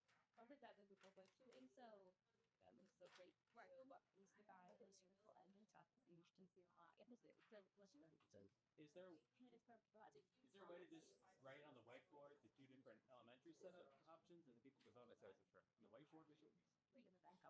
Yeah, I got it. Close so. Yes, please. After you just check with that. I agree. And you just write. Okay. It was the initially created of this. Yeah, I'm serious. I agree. And actually very talented. So my question goes back to solving our K through 5 or our K through 6 solution. So we solved that solution. Now we're going to get to, are we building a middle school standalone or are we building a middle school addition? Yes, please. I have a thought. Can you pull up the dollar amounts to you? Yeah. So this could maybe be getting if here really is like add is the new elementary school to like that. How many is looking about? Pull up to these area cost door. It's for the left. Yeah, right. So when you look at A plus plus, there's 67 million versus A2 plus the students who are like. That's $14 million difference a speed. We're also going to give $14 million credit from the state for these only junior high. That gives us $28 million to $30 million. We can almost build an elementary school like we put it on the plan to build a new elementary school at the $67 billion range. If I don't want my kids to be separated, they can. And now, just not just Monroe, it's like 5th grade or whatever, but now Eureka starts. Well, they have to build the elementary. No, we would phase it, put it on the levy.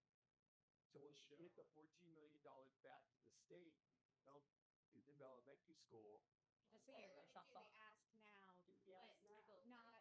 and build it later. The only challenge would be arbitrage. And we'd run into an issue if the state doesn't come back to us within 3 years, and then we wouldn't be in a situation where we could take advantage. Well, but it's coming back to us, the 3 or 4 years. We don't know that. We don't know that. I cannot tell you the time frame to when the state get back to you. I can't promise that. That much money down the road. We're going to go that route right now. I think our community would love to see of something that takes care of the redistricting. Well, I don't think we're redistricting the section 8. We're going to have to eventually. But the growth is going into Plain City. Now, into We have the elementary school there, Alder and 165. That would take care of a lot of the Plain City elementary school speech. Would you ask Mal just for the communication sake of this is our beyond 10-year plan? Yeah. I mean, I think what we're trying to do is talk with a Finchie or plan, right? We really let us to be able to. I got a question. If all three of those plans us that are solving a 15-year problem. Some better than others. Yeah. So I agree, but they all pretty much solved, right? This, And guys, double checking real quick. This is the best option as far as capacity, by far. This is at 80% across the board, meaning we've got 20% of growth that we can grow in. So my confidence level in saying that we'll get to the 10-year enrollment projection and get as far past it as we possibly can, this is the best option. It's better than these other two. Because these other two only get us to about 89 to 70 to 6%, 80%. also leave you with the problem in the bus issue. Hey, Doc, Yeah. Scott, I want to ask you something. I think we need to take a second, breather to rate. Yeah. We're hearing from 25% of people in the room. 25% voices. Let's narrow this down with 3 elementaries or 2 elementaries with green regs. Let's see where we really come out. You just What percent? Maybe just two. We'll put new ones up. The thing I'd like to point out too about the 3 elementaries that I think would start to hit on, if we didn't really make a point about that, you're redistricting now. And when it you continue to grow, you're gonna have to probably move the lines again and redistrict again. So when you're considering that, you're drawing the line for a temporary solution. That's right.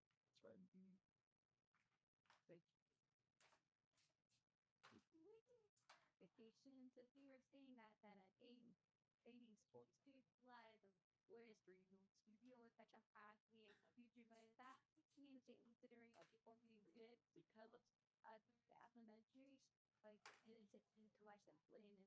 What I'm saying is that that A2 means that new elementary, I need it labeled than I do here. Here, I'm gonna need it. Yeah. And again, it goes back to that static growth versus aggressive growth. The reason I threw that out is that if we went 15% over the next 10 years and we only did that 5%, we'd be okay here, we'd be a little close here. But if we did that aggressive growth, we need to right, so we're gonna need to go elementary. Absolutely. So we don't want anyone to get going.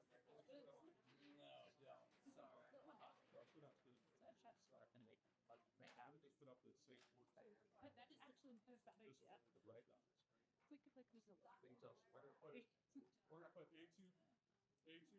A2 plus with C1 back up, and then we'll dot them again. Is that fair? B. So it have to be. Are we just looking at the elementary level though? Yeah. Like that's what we're looking for. Yeah. Yes, elementary, but Yes. I know all of I think that like a lot of questions that I asked with like who's gonna be redistricting, who's gonna be making there's like transition where that line was finding. I think if you have a cut sort of each now as you know, this is our vision, you like this is where it's at. It's at 3 for elementary kids. We are planning towards B so that people know that it's the thing that is coming. Versus like I think, vision being that the now will go right. You're right. There would be 1 year of planning, 2 years of building, 3 years of communicating what that district line would be. That's it for sure. This is how the billboards will be at for non-sheet meta impression. We already know this is going to be really fun. I'm going to give you one. Yeah, it's just that. break some of the money while we got now so that we can build the super resolution like that. Is right. Big split and illness by and then we should have these that they log on. That's what we are here. That is absolutely No, we don't, George. would be wish that Yeah, Steve. No. We don't. The challenge, obviously, is that we just can't plan on mistake, right? We're just not going to know when the state's going to come back to you with your crisis, and so until your numbers up, we're not going to be able to plan for that. That's the challenge. So as people go up and put up the green and red dot, not to be the very practical, cold person here, but we need this to pass in this village, in this community, and this district. There are an outweighed voting contingency in the Plain City Elementary district. Yeah. That's why I was so adamant about the 3 elementary thing being a problem, because the people you need to show up and vote, and the people that are going to pass this, look at Plain City Elementary. So when you go up and vote, I want to go after everyone in the district. I want everyone in the district to be happy. That 3 elementary option, moving people from those neighborhoods that are going to have the signs up and are going to vote this up or down, was to kind of be practical about this. Outside the district, also Pelton. Right. Yeah, but there's a higher destination. Yeah. There's And higher this- density. that's True, but we're talking about people who either are going to vote yours or going to vote against it. There's no like, they can route even people in Plain City. If I live right by the high school, walk to the side of Muscle line, Yep. I would not vote for that. well, it's we're not destination or Let's do the pilot to C1 because. I know you're gone. If I hear it's like 24 year. Oh, that's what that. Okay. All right, so we've talked it out as far as in the big group, so let's go. If everybody can grab, we should still have green dots and blue dots. You get one voting on elementary. We're voting on elementary. So what the focus is, so right now, right, all of these options, except for obviously 18 plus, this one's a problem, but all of these options, except for that one, have different configurations in K5, right? K5, 3 elementaries, K5, 2 elementaries plus Canaan is a 4-5. Down to 6. K5, 2 elementaries plus Canaan is a 4-5. And then A2 plus, which is K4s with Canaan as a 5-6. Right? That's what we're voting on. Please, one quick question. Yes. We have Phoenix up here as 4-5. Yeah. Are we assuming the start time is still the same as what it is now for the transportation portions of this? Or would it be different? If my course moves have a hard time getting 30 is right bus. No. Didn't that like 5:30? Like in Salzburg, regardless of what. And I think so. Who's here from anybody here from transportation? All right, let's take that. I think you're going to take guys to add a change. They're on active. That's the season of the band.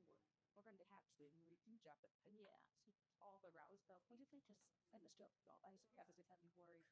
He's Yes. we call it chef. It's like we got it. But you're one major home in the building. Ice. Are we just gonna make green lines on what line? Green and red. One green, one red. Elementary. Just elementary. Josh, can you, Please do now. just because I'm so far away, That's right. is option B elementary the same as option A 2++? Yeah. Okay, so Same. take me off. so yeah, Well, B is utilizing our junior high site. we're just Yeah, just everybody. Let's be very clear about the exercise, okay? Please. Guys, listen up. We gotta get to this. We gotta make sure it's right. We're very clear about the exercise. I want you to respond to K5 versus K6. This is K5 configuration 1. This is K5 configuration 2. This is a K6 configuration. Those are the ones I want you to respond to. We'll figure out the rest of it next. But you've got to focus on the elementaries and get the elementaries I right. think she's saying there's 2 elementary options the same. They might split votes. Yes. Plus. B and A2, yes, they are the same. Yes. Together like this. Is that all right? Does that work? I know someone. Good. All right, let's take 10 minutes to do this, okay? Please. Yeah. Yeah. Put your dots up. You don't even have to put your dots up. What did you say? Oh yeah, you guys want red. I want now. Section bonus tab to the table. We're almost there. Press section.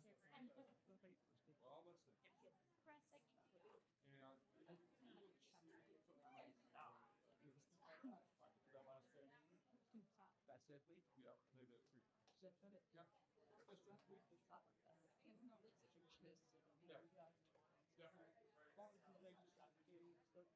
I think what we call a hard and fast like study is really just someone who's we're going to be wanting to do if they know that that's what I'm doing.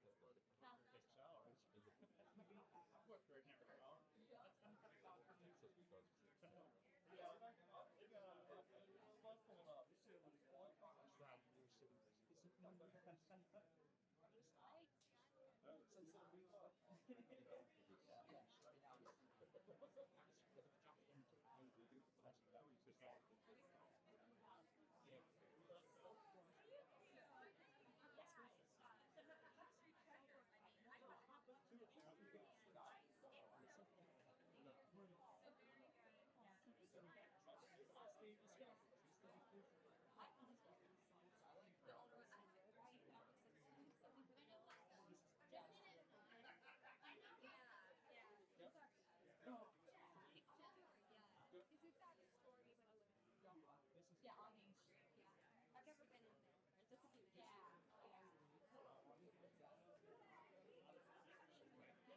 Put security guard out there. You can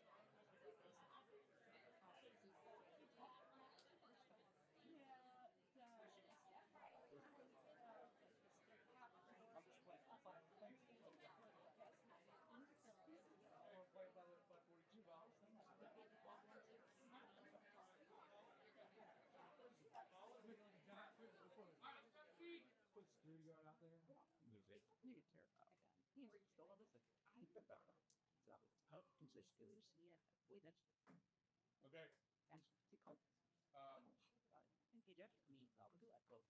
Okay. Are we pretty clear about the message? Yeah. Yeah. Okay. So, C1, the elementary school solution to C1 is out, right? So we're saying this is gone, right? So we're back over here. We got the same configuration in this one, and a slightly different configuration here in the fact that we're going fourth grade, 5-6 at Canaan, and then the 7-8 edition. So talk to me about these two against each other. Tell me what makes sense to you. Well, Mrs. Savage said that 8.2 plus or whatever, the building can't really handle cafeteria and other things. Talking about here. Yeah. Talking about this. Right? Makes sense to me. So I said no. Okay. That's why we get the red dots. That's same. Okay, please. Fans, do you know what the cost difference is in numbers? I'm sorry, between the overall master plan number? 53.2 here, 67.6, 67.3. But that's not for the elementary. No. That's the whole master plan. Yep. That's the whole master plan. Yeah. The issue is the sixth grade. Once the sixth grade's introduced in any of these master plans, and increases capacity, right? You look at capacity of 464 here, and then we're at 615 here and 624 here. So you need to increase capacity because sixth grade's involved in something new, right? Makes sense. Same thing here. Capacity to the 517, a little bit less here, but it's because of the elemental. So tell me what we like about. So we made the decision that we're okay with Canaan's sort of being between a 4-5 and a 5-6. So now the next question is here. It's the middle school, right? The only difference they know the Sigma covenant. B and A2 plus 4 and 5 are on an earlier bus route or an earlier start time at the like the junior high. Then those two options cleared off the table. Wayne, maybe it was Okay. I did. Because all these like guaranteed when concept. Yeah. Jack Weldon and the check. Yep. Sorry, before July from the same. There's a time as tries how always can do the Same with these costs. Yes. Yep. It's like clothing. I missed that. So if you like, I can taste. So we know that. I'll go ahead and edit this slide. So K1 is out, right? K2 has been eliminated. E1 and E2 have been eliminated. Right? F1 has been eliminated. And so we're down to C is C1. Elementary school configuration is out. A2 plus, A2 plus plus, and me. Right? Good. Oh, Sarah, second my bill is treated. That's all right. Right? I got There you go. crossed to me. Yeah. Thank you for being on. The question now is who? Right. That's the question. 45 or Well, I think it's 7-8 or 6-7-8. Wow. Right. We're on to the next question, which is, are we doing a 6-7-8 solution or are we doing a 7-8 solution? So we're like to have October fruit, but that's One you get about the other. They put it. I'm sorry about. about fourth grader. Gotcha. Doing that in Freddie and not sure. Go. And 6 side. It's a make. Okay. Preaching stick. So what are our thoughts here? Because out. I like the sister. Okay. Yeah, they said I'm giving you yours. Okay. Just point of clarification: all of our 6-7-8 master plans are in the $65 to $67 million range. So Blood very. right. Hit it very. Hot. it had Big three. What else can you about 150 and started like Who does? But it also learns if that teacher was a curriculum something like Jamaican's. MC gets the how is it? is nobody been checking with. I mean, I'm not saying I am. I'm just legitimately questioning. There's a difference between 148 per 100,000 and 188 per 100,000. No. Like, does anybody? But that's not an insignificant amount of tax money. That makes me nervous when I think about past that. I look me too.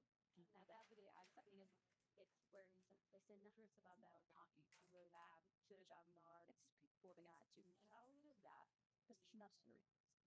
That the invention. Oh, just like Yeah, is it not? I feel like if they will vote for 144, let's go like for 147 plus 16 pounds. Right. And in the family. So do we such? I'm just like place to.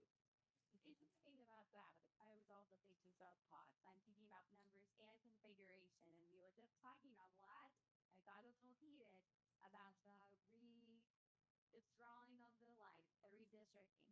Okay, so we're thinking about going to the voters about this. Redistricting is already going to get some pushback, a major pushback. Children, okay.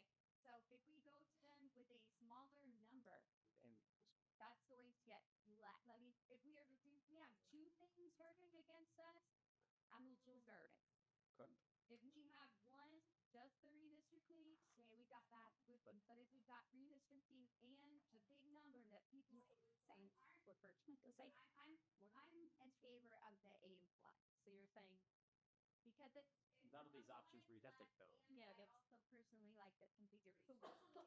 I don't want. It also is too much. We thought that would be noticed. I think we're out of the redistricting question with these three. Right.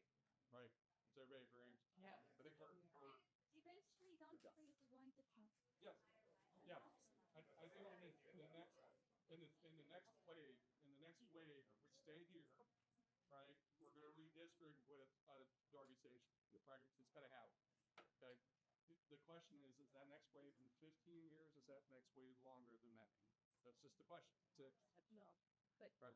doesn't hate you picking a first year because he does. We're out of that conversation, right? We're out of that conversation now. What we're talking about is Darby Station is going to cause us to redistrict in this country. But now we're talking about how long can we push that out before we have to go. Right. How much? Right. Please hold. Cities are village, heights are, this is the base. Correct. Other optional things like an auditorium, I'll say it again, that is going to increase, this big. So I think this isn't the village that we'll be asking for. Like this is the biggest, this is the lowest it would be up this point. Correct. That's right. So depending on the high school property, you're asking for as much as the stair, right? So effectively, it's a square footage cost. So if I'm building a new middle school or I'm adding on a middle school addition, the square footage is the same. Why? Yeah. The auditorium is a completely separate conversation, right? That's not part of the middle school. I'm just saying, If you want. if I would hope we would want to do to turn this into an actual high school, so that. Definitely. But if you're coming in with the 148, you want to add, it's going to be a whole lot easier to add an auditorium on a 148 number than it is on the 188. Great. But we're on the river one. And the longer that kind of she's literally I think you have me. it's get the ballot vote. So Yes. you have first off, you guys are all comparison shopping. So the voter's not going to be comparison shopping. They're going to be voting yes or no. You guys have the option right now. You have the option of 140 or 180. Voter will have 180 or the same. So that number is kind of like abstract, right? So you have people are going to vote no at 140. They're going to vote at 10. They're going to vote no at every dollar increment all the way up. So the question is, does it swing that many people from 140, 180, whatever the numbers are, to a no versus the value that we get for going with that option? No one's going to be like comparing these values. They're like, oh, this should probably cheap. It's not that big. Yeah. So us debating it's not really that meaningful as much as what option is the best one? Can we sell it to the voters after that number? And gonna say no or yes based on the time. Now the $50 for with the form of just $100,000. Yeah, the city. It's nice to stack. Not this guys, the growth problem. It's what it's So is that most valuable to this group is telling the story to our voters? We gain more space with this and longer time before it's come back and ask for more. I think Is that the most valuable thing to this group? it's all about it's all the story of this of why It's not just one. What's the difference? That's right. There's a question I was answering. Sorry, go ahead. Capacity percentage. What's the difference between? Yeah. I mean, it's just pretty simple. I mean, ultimately, once you involve sixth grade, it's like the capacity goes up. How much? So ultimately, we go from this plan at 464 to 624 in this plan, 658 in this plan, and this plan will go up once we add in one of these. This. And that's really what that's spent. So it'll increase to as right now. Let's say 5 that capacity that difference. So it'll get up into the 600s again. So it's the difference between 464 or somewhere in the 600s, 615 and 624. Can we say that's enough to rule out a 7-8 building for this group? Yeah. Yeah. That's right. Just like your point, they're not going to see that option. They're going to hear that we're just choosing the option that provides us the longest on time to think back. Yes. What do we think? Yeah. It was quiet. Yep. Exciting. Because they don't want to vote on something. But it gives us the most capacity. And kids, I mean, kids for showers extras, $100,000. I mean, that's been one deal. I mean, it's right. And to me, that's not a significant sign of like money. It's really What do we think? Under filming pretty good. Yeah. Okay. So, are we going to take a vote? What do you want to do? Yeah, exactly. If you're in favor of 7A coming off the wall, raise your hand. Shake your head. Okay. I got this. All right. Okay. We're going to take AC1. Focus on that. These things. Look, can you see now? All right. How do we feel? Feeling better? You built. So, hold on. Hold on. I want to make sure that we're clear here. So, between B and C1, can we go ahead and rip down C1 since we've decided that the elementary configuration was correct? Right? Okay. I did. Now, I want to go on the record as saying that I really liked B at the last meeting and you all voted it off. I had nothing to do with you bringing me back. I didn't direct that way at all. So, we're really down to building a new middle school addition or a new middle school on the junior high site. That's really what we're down to. Right? Yes, please. Plus those K-3, right? That's correct. Yes. K-3, Canaan's a 4-5. We've got 80% capacity at the elementaries. We get an addition on the Canaan, which gets us to 80% capacity at Canaan. We build a new middle school for 80% capacity. We put an addition onto the high school for 80% capacity. So let's put an addition onto the high school, 6-8 for 80% capacity. So put an addition onto the high school for classroom spaces to get 9-12. I'm not here to on 5 or bringing the bed. I think that's an open question. We really need transportation to tell us, aren't we? We're just gonna need to understand that you guys don't care about this. So there, I agree. Where you want to be? Anybody with transportation is gonna get the bus. Nice. Enough in schools, that's box. Or if I'm not out, it's, you know. That's educators, hear the question, and the question is if our middle school is attached to the building, as opposed to middle schools being on the middle school site, is there any transportation cost savings, staff savings, anything along those lines? So the first thing I would say is credit plus. Is there any day traveling? Staffing. Busing. Are we busing the middle school kids up here for sports? Yes. Yeah. Okay. So there's some savings. There's some savings. I'm Shakespeare. The bus is stuck here anyways from the junior high, so it's not an additional cost at Okay. anyway. Kind of say that's how to be. Okay. Right.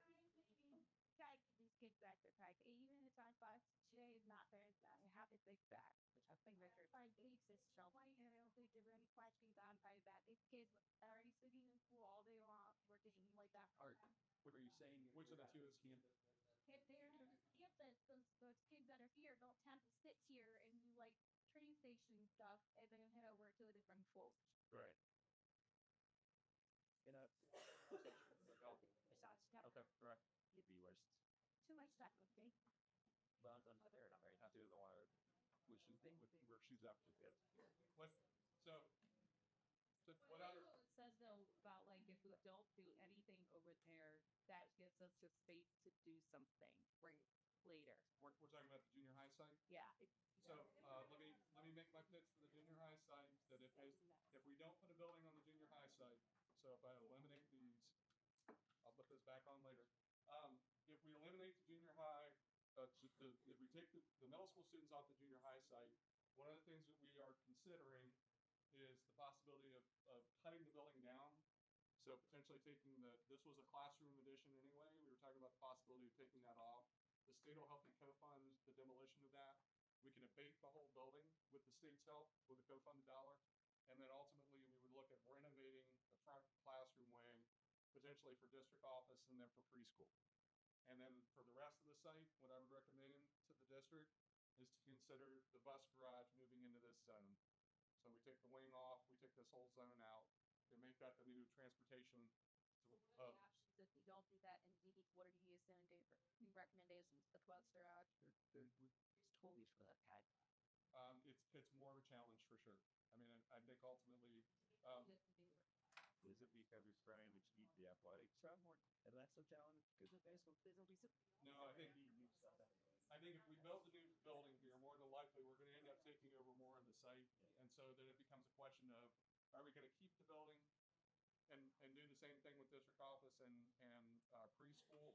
I don't know that you do transportation out here ultimately if we have a new building that's sitting out here, because we are going to have to get some fields. So we're going to have some fields on this site. You're not going to not have. You're going to have stuff for gym. You're going to have stuff for first. I mean, If we add on to this building, it pays us most time saving, first you can talk to you. and it gives us more space in this time. Are we left with enough land here to do something later if needed? my Not here, sorry, at the junior high. If you move the bus garage there, is there enough land on the opposite fields where you would be able to later build? You could probably start down and that's what kicked out again. So right. Did everybody hear the question? But the question was, what happens to the junior high site if we do the district office, we do the preschool out here, we do the transportation, and then we find out year 15 and 20 that we need this land back and we got to build a school, right? Then at that point in time, this building now is 70 years old. Sloppy something. Yeah, give or take, more than that, 90 years old, and it's time to take it down probably, or fully renovate it, one of the two. And so you could potentially look at putting a 70 building out here, and this becomes 912 by itself with the additions. Professionals, that's a lot better. It's a corner to back in the bottom line. Great, yeah. Great. I have a question. Yep. Just do it. Like once a year. There were two people Dollars. thinking, Yeah. it's hot. See, 5 minutes out of Yeah, so the thinking there is that if we go with that option, that more than likely we're going to have to put an addition all the way around the building here, and then the bulk of the public spaces, gymnasiums, student dining, cafeteria, all that stuff are going to sit in this zone. So this will be all classroom wings. And this parking that we're displacing, we're going to end up sort of replacing down in this zone. But people having carts there, Yeah. So we're saying pave it, right? So ultimately it will be paved. This is supposed to be grass. Yeah. football games, maybe. Right, Right now it'd be a net. Right now it'd be a net trade-off. That's our plan that we saw. It's just What difference to pushing renovating the old junior high, the preschool, and add note versus building a new in town or wherever? I know you had those on there, but I Yeah. just don't remember what the dollar amounts were. Yeah, it's a pretty big dollar amount. So if you look at, if we were going to build new, it's about $9.6 billion. And if we look at doing it as a renovation, and it is, sorry, I'm jumping around. It's about $2.6 million. Yes. That's good. So Ash, let's think about doing a vote here whose name can stick around for but it will very particular depth that you have at top one. Yep. And if it comes out even, I'll consider pausing. And if we bring this group back together, I'd like to see what it looks like. Sure. Okay. All right. You want to do a quick show of hands? Let's just hit on. Let's do say what's why I think regular shop that is the fun. I think there's a way to put down one. Perfect. I think I agree with that. Sorry, what was the question? Like right now, you see the cheeses that you want. There's like literally cheeses. No, I was like, So I don't know what you say when you're over here, but yeah. So it's totally yes. So they started to wash it with them, and the season here had it to take on this character. Yep. I was thinking it was short. What is it? That's what you Yep. I think so. Right. We already Most of that's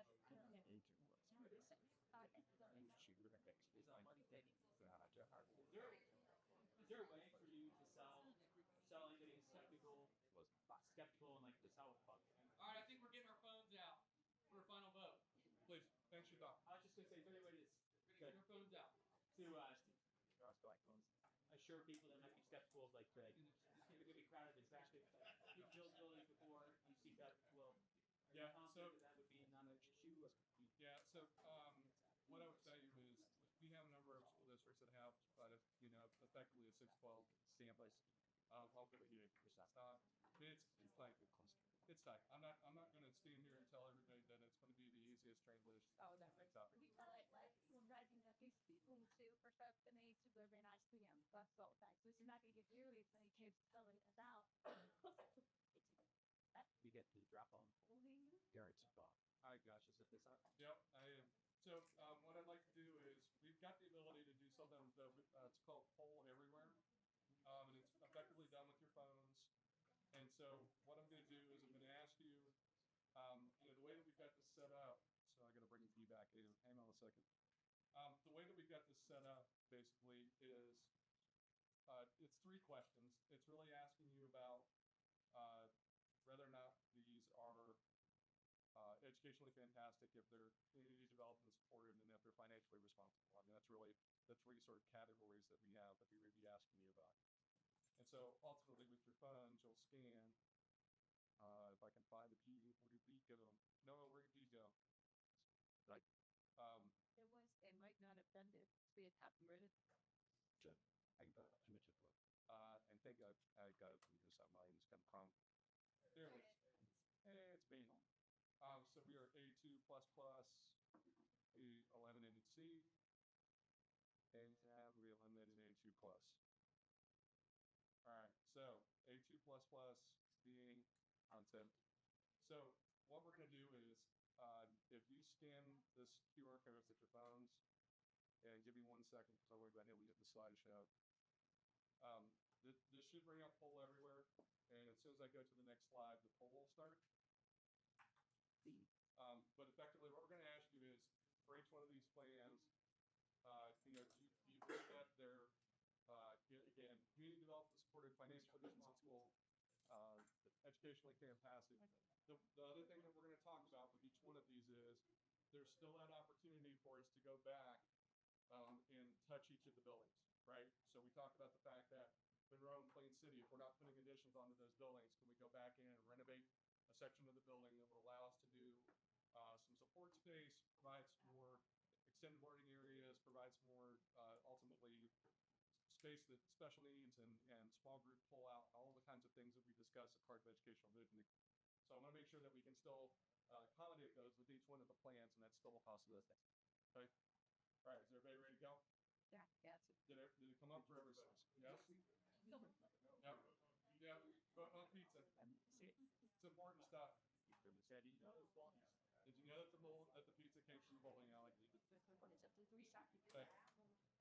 No way. No, it's just exotic. I'm sure I believe. I heard the pizza was good. Very good. Okay. All right. So far I've got 48 people that have responded. Do you think that's a good number? It feels a little low. Can you go back one more time on this? I thought the pizza was. Okay. Hang on. You didn't like the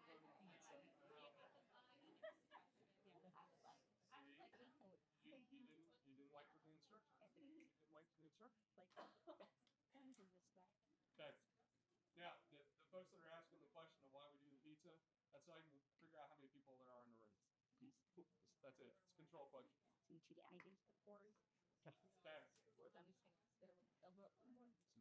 Yep, should come up as a website. Yeah, one more time. Got it. It's hard to do. So you're gonna have to walk around. I think just like Yes. Come up. Yeah.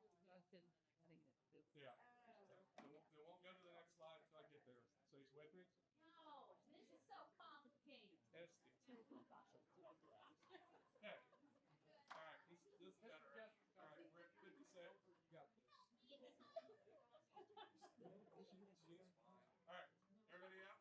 Everybody good? Yes. In the back? We're good? Yes? Okay. Fantastic. Here we go. So for plan option A2++, we are going to talk about how good this plan is in successfully completing our master plan. And so as you proceed forward, you're going to get the questions asked. Question number 1 is going to be, how educationally fantastic is A2++? Is it very successful, somewhat successful, not successful? And we had, I think, 50, what did we say? This is 56, I think was the total number. Not everybody's voted yet. Think it through. I mean, yes, they're on study.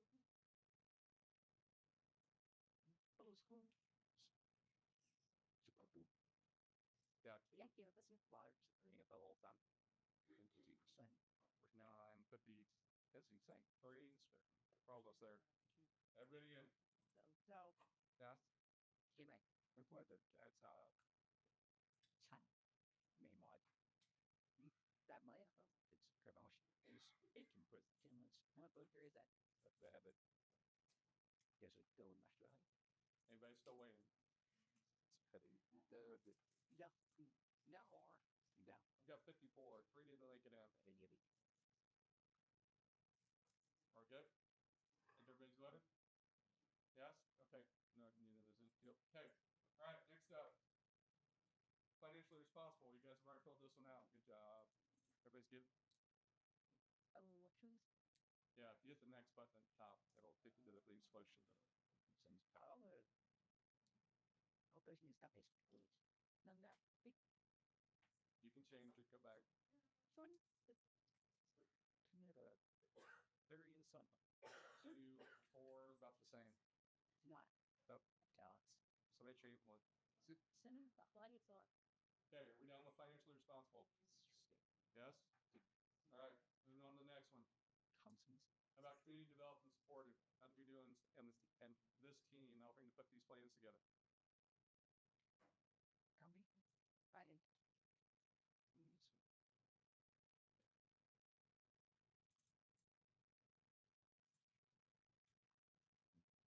7, 40, 50, 55. That's about right. Okay, we're good? All right, any questions on A2++ before we move on to B? Nope. Okay, moving on to B. Option B. Again, same round of questions. So moving on.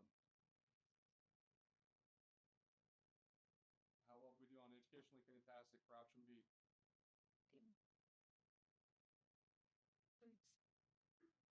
That's basic.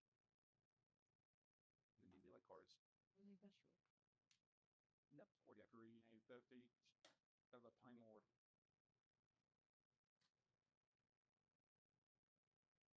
That's everybody. Yum. Okay. Next up. Financially responsible. It's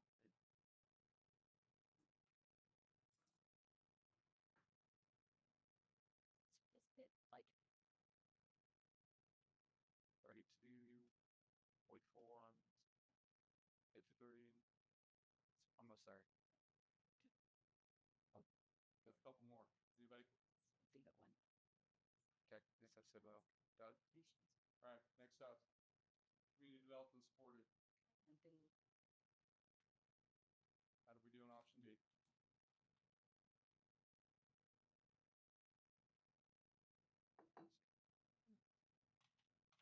both the pain to evolution. It's about 43, 53. That's about it. Okay. You got them in? Okay. All right, now, can you do me a favor and take a screenshot of both of those and then drop them in? Right. Okay, Noah's going to take a second to drop those in. While he's doing that, what I'd like to do is I'd like to talk through the LFIs very quickly because I think it's important, and then we touch base on these. So we talked about the recommended LFIs, and those were part of the claim costs that you saw up here. So for each one of these options here for B and A2++, the other recommended, the other optional LFIs, make sure I'm using the right words.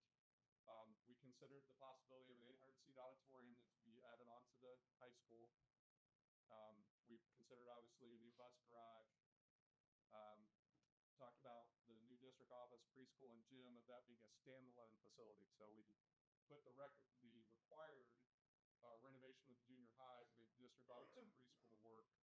This would be the possibility of adding, building a new, and probably more likely 340 West Main. It could be someplace else.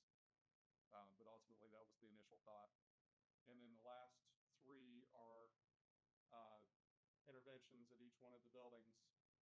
And consideration I would make for that is the addition that we're going to make on Canaan is not really well suited for making much of an impact on education. It's going to be classrooms where it's located. My recommendation would be, if you're considering these educational impacts, is that we go somewhere more central in the building so that they can be utilized by more classrooms.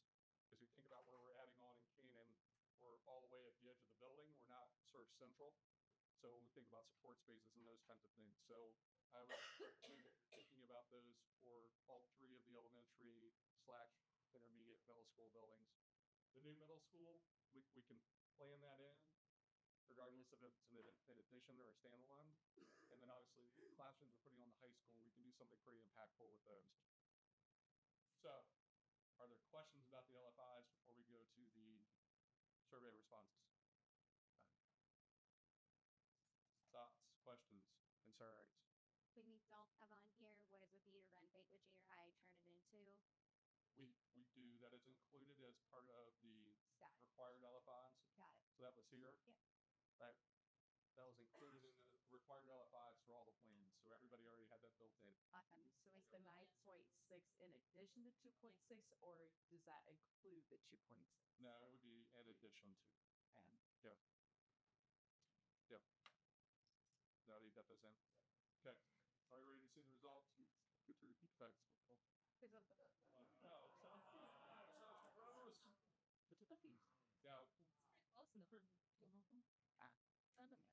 And so, just in doing this, right? Jim asked me how many times have we gone through this master planning process when we sort of orchestrated today. I've done this about 20 times, and you'll be surprised how many times we come down to two options that are really, really tight, right? And what it tells me is that you're asking the right questions, right? You're really kind of drilling down into the meat of what is important, and I think ultimately, by a hair, obviously in each category. What the recommendation that we would make to the board is that the 6, 7, 8 addition onto this building, and then addition onto Canaan, and then obviously the additional high school classrooms. Anybody have any questions about that?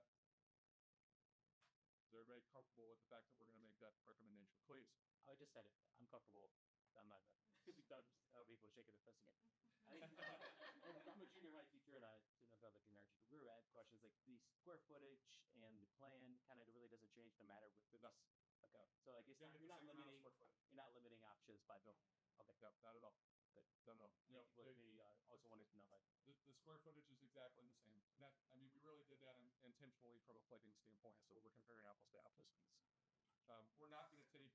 There's not going to be any incredible square footage savings from adding on to this building, because as soon as we do that, then all of a sudden we're back to stealing capacity from this building. We're trying to do that, right? And that's the reverse of what we're trying to do. All right. Anybody have any questions about where we landed? No. Okay. LFIs. Help me. What do we see? Do them all. Auditorium, just the red one. Yeah. Do them all.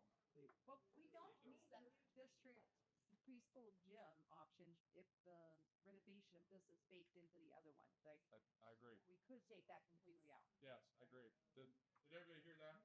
So if we're gonna go back to the junior high, renovate the junior high to put a district office and a preschool in, then we could take this 9.6 million off the table.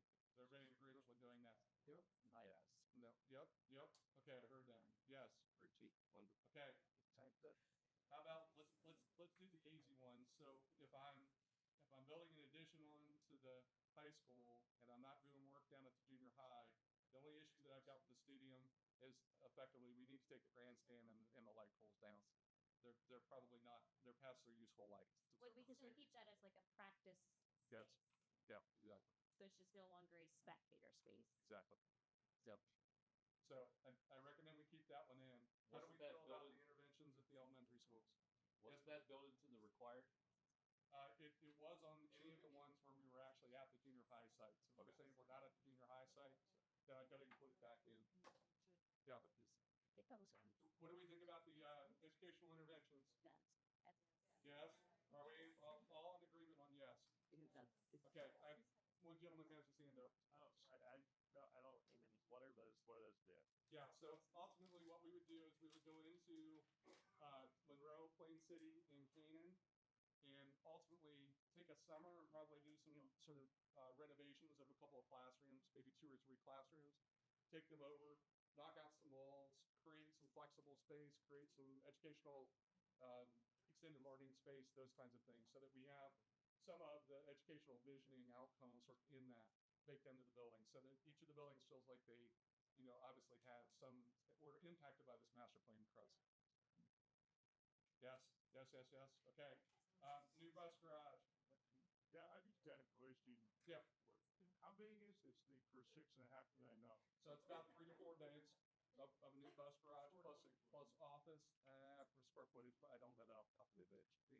So this is based on a model of a bus garage we just did. And I'm not gonna lie to you, I'm a little mind blown at $6.5 million because it's essentially a shop. Yeah, it's not quite that simple. But Yeah. it's essentially a mechanic shop. Yeah. Now, the code requirements are out the wazoo for these things.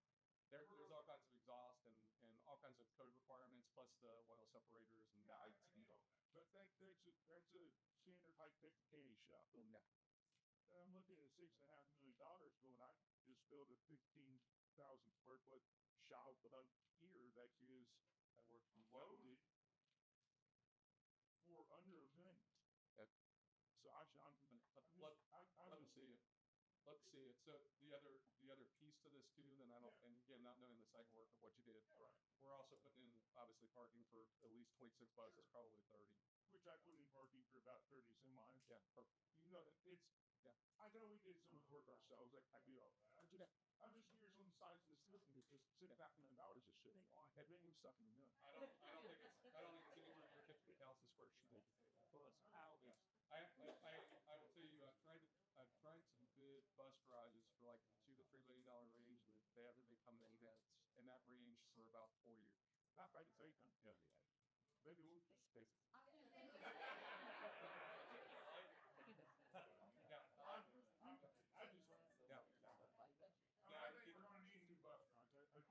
how it's going. Okay. So, I'm a $6.5 million. Please. Question. So here's the questions I have. Like one of my biggest hesitations with this is as a teacher here at the high school who's outside when kids are leaving at drop off, it's the traffic situation. So if we added a bus garage, could that also become the hub? And so we take that equation out of the high school craziness. what do you mean? Yeah. Like right now, this is a train station. So we drop off 7 and 8 down at the bus garage. No, what they interfere is they get on a different bus. That wouldn't that wouldn't happen at all. There'd be no transition. They're all coming here. Right now the Canaan kids are also coming here. But I think what everyone was saying is having 4 or 5 be on an elementary schedule. I don't think we've made that decision, but we keep it. It was a year. It's a good question. I think it's definitely one that needs to be addressed. Right. We need to understand if it's K-5 or basically busing today, but it's an open question. It definitely needs to be addressed. So where are we at? So I'm getting concerned that they're going to restate at that 3 weeks. So where are we right now with fair plus students spend and switching the district of function? For the mill, for sure. Yes, bigger. Yes, Mark is gonna have to run the millage, but I'll bring the numbers over so you can see. Yeah. And the rates was how the plus was actually us. No, not. They're not. They all pick. That seems like the outside. Scrappings. Else and no such. Boy, it's on the So again, just to bring these over so they're all on the same page. So we talked about typos on the phrase. Yeah, actually looks at their what? Yeah, what like garbage. No, but we see the sun on the I'm not that into it. So change by what 20 people saw. So that's the thing. Oh, the science to have hot fire is that just up here in the faces.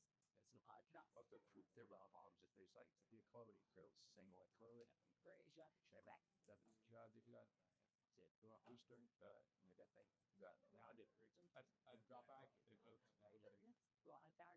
but that was obviously the difference was across the board, right? If one of us cast the so cost gas. That's that. Come back close out saying this that. I'm sorry, what was your questions? Please. probably within the lines of 8. Yeah, they went from ETC plus to A2 plus.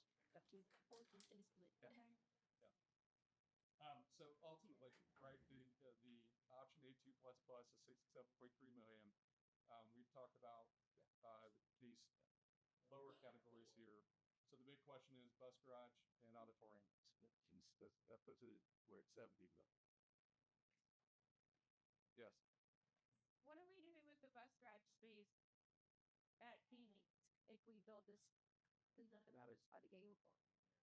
Yeah, see, I still well, just wait instead of telling. These tell what you're doing. Barbie, shuttle.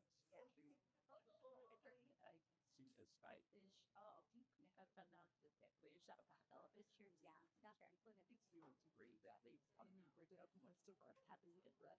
Great that they right there. All right, Josh. So anyway, I think probably what we need to do is probably and then ultimately ask for millage together on. So, full clarification, DH, the stadium work, I believe we saw an early number of 250K. Is Yeah. that It's the same. same? Okay. Yeah. I got it. 0.25. Yeah, I just took 5 off. So you've got the millage for this piece. Yeah, for these options were already discussed, yes. Yeah. Okay. So tell us if you can our total number right now, total $1 million. 70.65 million, Okay.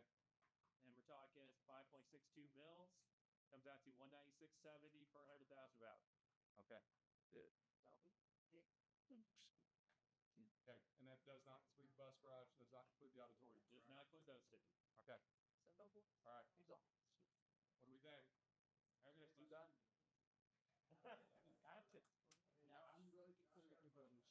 Yeah, please. Does it need further information around the underseat auditorium, like visuals or anything like that here? It is a large number. I mean, I know what an auditorium is, but like, is there any other? Other than just sort of identifying where we think it should be located, we actually there was a design done back in the early 2000s for putting that additional. It doesn't look like a whole lot more than a big box out on the front of the high school, so don't really have. I'm sorry. South for theater that were our leasing for good. What do we lose right now by not having it? I guess is they're performing in a cafeteria. Okay. Yeah. Yeah. Yeah. The big issue is the cafeteria auditorium setup is not.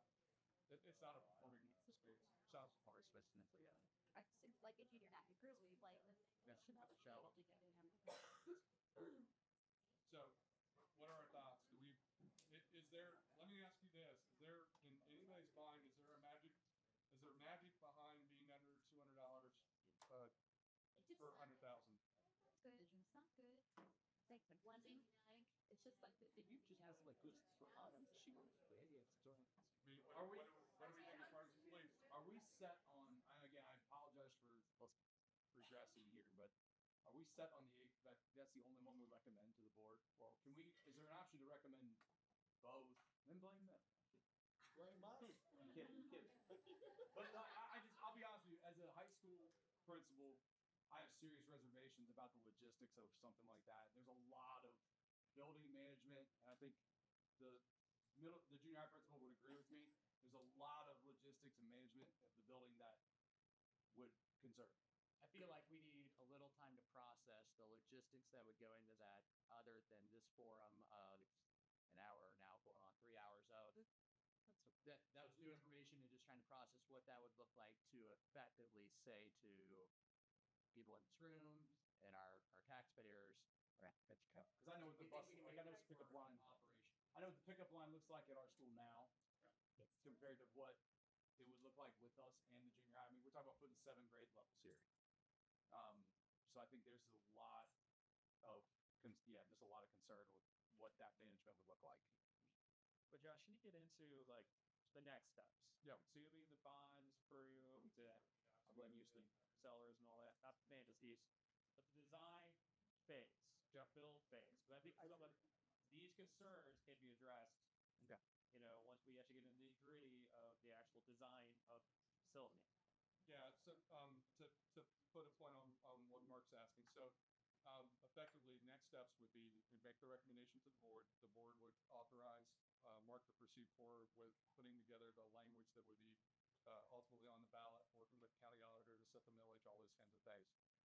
All of that would take place in January and February, and then we'd be on the ballot for that. December, January. December, January. Yeah, our deadline is really tight. Okay, I'm sorry, I thought you were 6th and February 7th, but I'm with you. Special needs is deadline is January 28th. Okay, gotcha. Okay. So ultimately, proceeding forward with that, being on the ballot in May. If we were successful in May, then we will effectively proceed forward. The bonds would be purchased basically, and we would start into the design phase. And we would have roughly about 12 months worth of design where we would work out, obviously, the additions to both of this building and then to Koenig.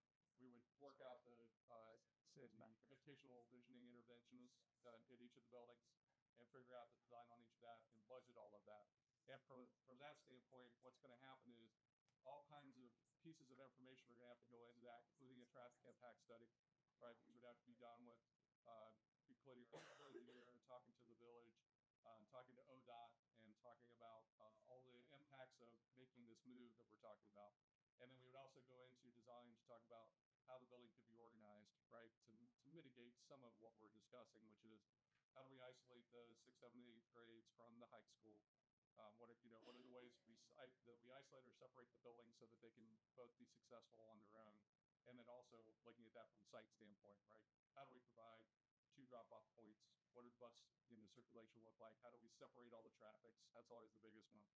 How do we separate the student drivers, get them in and out quickly, and then separate that from staff and buses? But if you were at after we've already asked for the levy, it should be already proceeded. I guess does that really, if it's lead voter, is that the unwritten, and then therefore they say no because I do have these serious concerns of tree. Yeah, unfortunately, we can't design the building until we know where we're headed. But Yeah. I think that we definitely, we could spend a little bit of time to talk about how we think we can solve the problem.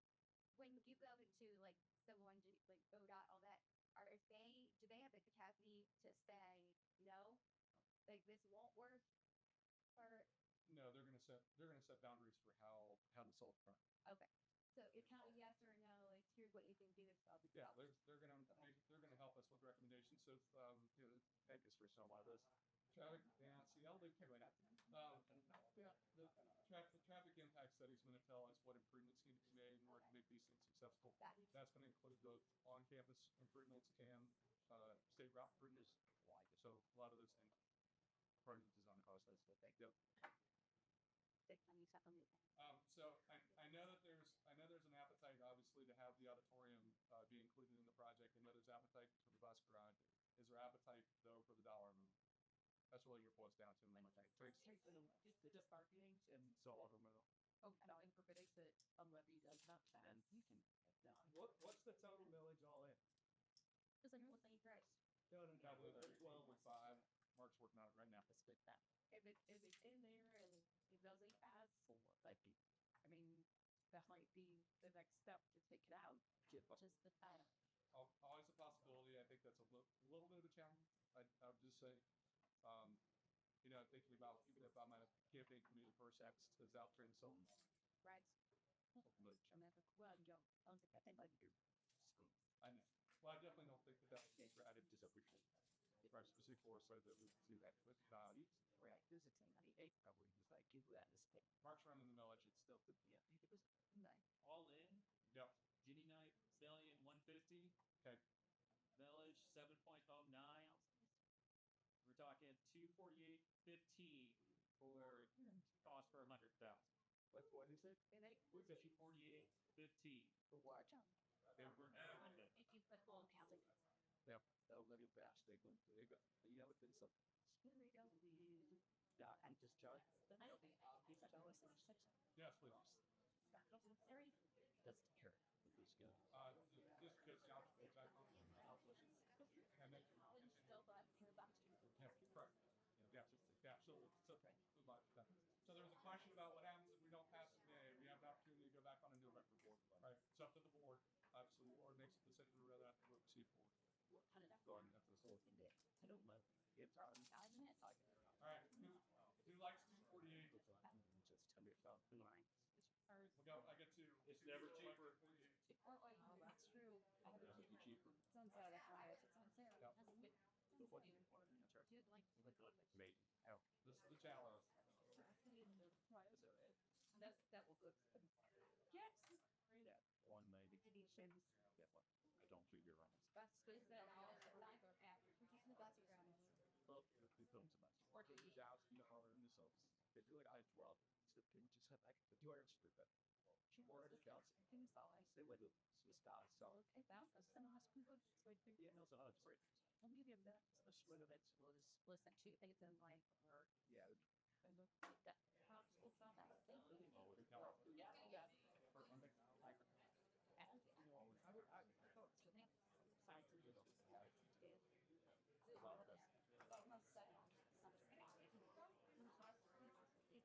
Yeah, it's a good question. I mean, I don't. So the question's been answered. We set on an 800 seat auditorium. I'm not sure what your. I think you've got diminishing returns the further down you go. Right. It's challenged. I mean, ultimately, you get to the high school. Well, that's quite important. But it's challenge. Wasn't this about what Jesus? Hey Josh, Please. can you redo the tax tuition at auditorium with no new cafeteria? No, not in a great way. How come? It's tier. There was a tier. Yeah. And That's it. She's just a fuck. But yeah, that's it. So the tier perks though. What people are saying. It's a Okay. bound. They deserve it. Does anyone here know how to calculate property tax? Because this is blessing and she Okay. Who the auditor side? equal was done. So remember, the most important thing is what the auditor values your house at. Not what you bought it for. It's not what Zillow says it is. It is what the county auditor says. And it's always going to be lower than what you can most likely sell it for tomorrow. Taking the auditor's price, and it's 35% of that value is what you're actually going to get taxed on. So this is going to be difficult conversations to try to educate. I don't want everyone to be, seeing the numbers and get too worried, but this thing has a very important distinction to make of how this is actually going to look, and how this is going to impact state law. So give me an example of a house that is valued at 400,000 on the auditor. What is it going to cost you in a year? Is it cooked up? No. Yeah. See, so what? $992.60. Easier to get almost to it. Yeah. Yeah. Yeah. Just making sure I have it. That's all in. All in. That's all. That's with the auditorium, the bus garage, everything. That's all in. So obviously it's things for it. Then when I was 37 years. Who experts?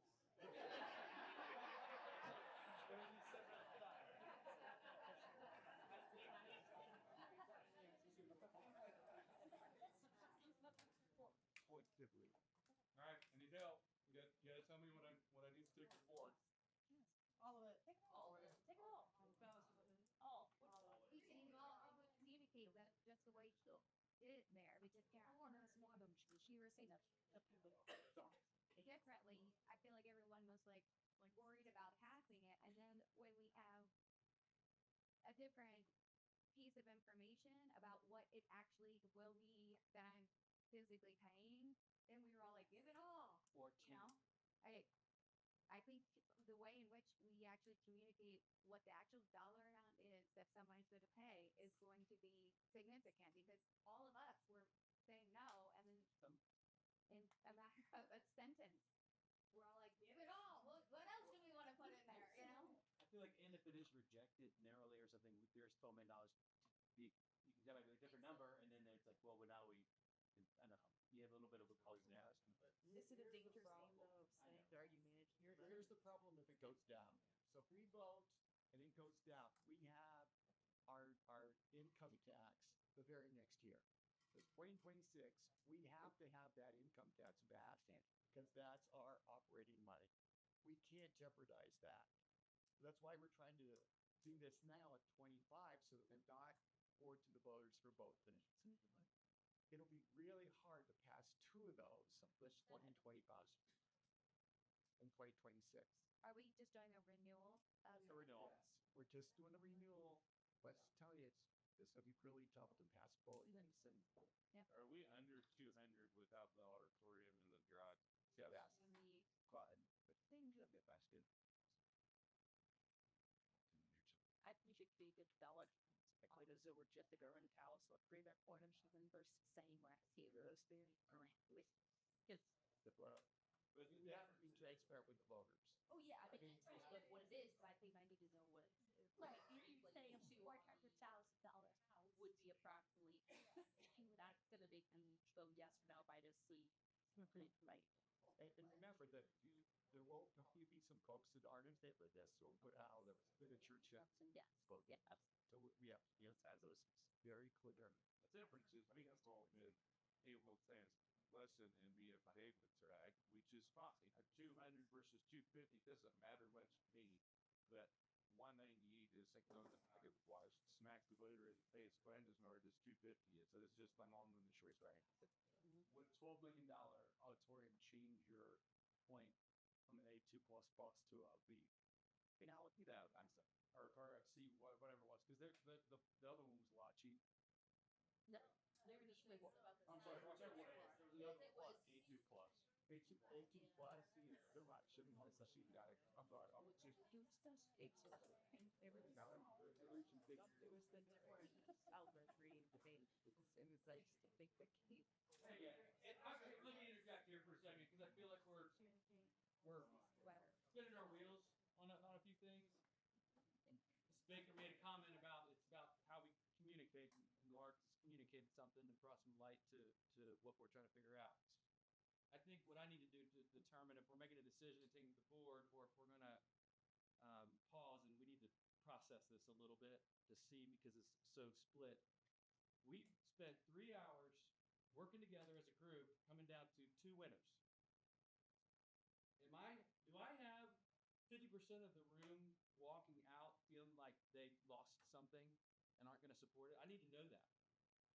Are we all happy with what we got, or do we feel that anyone in this room can go out there and say, I'm disappointed with how this turned out? Because that levy will go down if we have that at all from a handful of people. And we had to see out the audience and say that I'm a little disappointed in bashing me, but from us supporting the music, but like to just sport. Honestly. Yeah. And I think that with the voters, they have a good right, so they all consider that by it as bad, unless they super in. But what I need is this group to go out to the community and say, look at this process they put us through. We did have to give and take a little bit, but ultimately we win as a district. If there's anyone that can't walk out and do that, I need to pause this. We need to process and see where we're at, meet with the administrators that it affects, have another board meeting. Even though we don't have time into January, we can have a special board meeting and talk through this. Or bring those that want to continue arguing in a positive way for what they think is best back, part 5, then we can do that. If you're something, you should probably know it. I mean, I think there's some real questions, like about 6 through 12, one's campus. I think now that we have all a number, if you're feeling that, 80-90% of these people is exactly what you need. You need these group to vote yes and to push it as hard as you can. But it wouldn't be going back and putting anything else on the table. None. It's talking about the 2 plans that we have left in the LFR. Yeah, and those are the plans. One has a 6 through 12, and one does. But not if I have 40% leaving and unhappy with it. Do we have 1%? I show. I thought it was close. Oh, that's right. Yeah. I think for me, like, I support this option, but I have some reservation hearing the principals of the high school and the junior high saying we have concerns because they're the ones who live it. So, like I would appreciate a check-in from them if it's tomorrow or next week or whatever to say, hey, we talked through the things that we were thinking about and we think that we can make it work, or we talked through them, and hashed it out, and we don't see how it's possible that, with everything that we know, that it'll work. I like the plan, but I'm not the one living it, and I understand that. So maybe the question is, in Tim's explanation of the design aspect of it, do you think that your concerns can be addressed in a way that's manageable for you? I think, Yeah, how flexible? I don't think it's- No, no, no, you're good. Guys, this is not Oh, please. A2 plus plus was 67.3 million, correct? yeah, yes, Right? And option B was 67.6 million, and option B included the field work at the junior high site, right? So really a complete wash no matter what. It's the exact same cost, but within 50 grand school year, right? So who really cares if we leave it up to the administration, whether it gives Spears a 6 through 12 or it gives on the other side? Why don't we let the administration? You guys can start the millage, start all this stuff, and it doesn't matter which one we actually land on. Frankly, if the administration feels it's safer to go the other way, who cares? I do that happen. I'm sorry. I mean, I understand that they have an opinion, but I also have children in this school that need to know some of the effects of transportation travel, and that is not going to get fixed if you don't build something here. And so I feel very strongly with our children wasting the day on the bus. And so I believe upset if that is considered, because that's a big deal. These kids are young ones, and I see the bus come 20 minutes after I pick up my daughter, because maybe even longer. And I have to take time out of my day to pick her up because I don't think she should have to set her to bus that long. So you think that wisdom here is going to save how much time are you? I mean, I guess I see what you're saying. So I don't know how long we sit here. I did do this calculation, but if you live in New California, you're driving here and in your city car, you're waiting for a while, and then you see less retaining in order to junior high. The junior high kids don't have to do that anymore, and the game kids don't have to schedule it. They have time. So that's what I'm asking. Like, is it 10 minutes? I can That's what I'm. I can leave at 7:15 and get my daughter out to junior high, but the bus comes at 6:45. And they all get their close to what? Then we come. Yeah, and they get there at what 7:45. After their sleep time, so they, they're still have to get their sleep time. They're just going to go to street because the middle school there is still 10 minutes. Hold on a second. We got Mr. I've spoken the entire evening. Go ahead.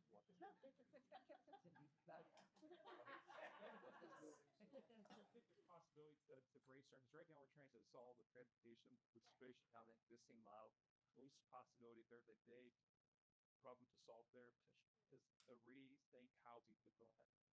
That doesn't necessarily, it's not driven by as we're here or at this, it is possibilities that outside the box think with this transportation that doesn't encompass to one that does the other side. But we've been trying to do that. So yeah, but then you're still having as much your tax students from wherever we're building just in school to here, and your cross country kids are still going to shoot from, right? Like that was That's the right translation that they can be substantive. I don't have to see it. Right. That, but the morning, the afternoon, on the bus trip, even it's might be one. Because we're talking with the guys. Yeah, as long as that's in this conversation and that gets solved with it, then we have to, but it can't be another, okay, we'll worry about that later, like, we weren't the value system. All right, Mr. Botal.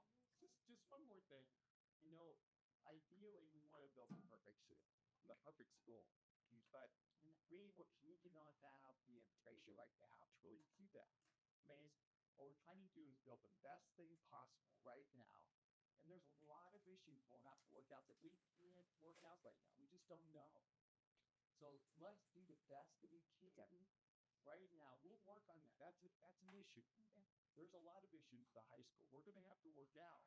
But you can't make that perfect system right now. We don't have enough information. So let's do the best we can. And we'll work on those things. We have to work on those things. But I think there's also two case supervisor job contest. You mentioned it several times. You've been on the board a long time. Very concerned about that. Opportunities and how this community goes. And I respect what you're saying very much, and I agree with you.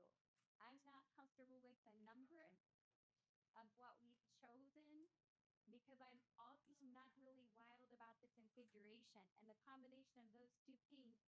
I am disappointed if I leave here right now knowing that that's what we're choosing. And I'm nervous. Thank you. Because I don't know if it's going to pass. Because I don't know if other people, I mean, I'm just not confident that people are going to be like, yes, I love this. let's do this. I don't care how much it costs. What would it take for you to get there? So it's hard to say. I was in favor of the A plus. We started out with a smaller number if we wanted to add the $800 audit school grant. If we want to add those things, you're starting smaller, working up to the bigger number. We're starting with a pretty big number, and I know when you break it down, everybody's saying it's not that big of a deal. It is a big deal. Well, the reason I ask is that all of us spent time coming up with this process and, invested in trying to find the best solution. And the reality is, if it's going to pass, all of us going to have to help promote it. That's right. Yeah. Help pass with our friends, family, neighbors. Say, hey, I know this seems like a lot. This is what we went through. We spent a lot of time trying to find the best thing we could. And this is what we have for this district and for the future. Because if we don't, and let me tell you this, if one of us goes out here going, I hate it, we're done. Yep. Because that spreads like fire, and you're gonna say, well, he was on a meeting and he didn't like it.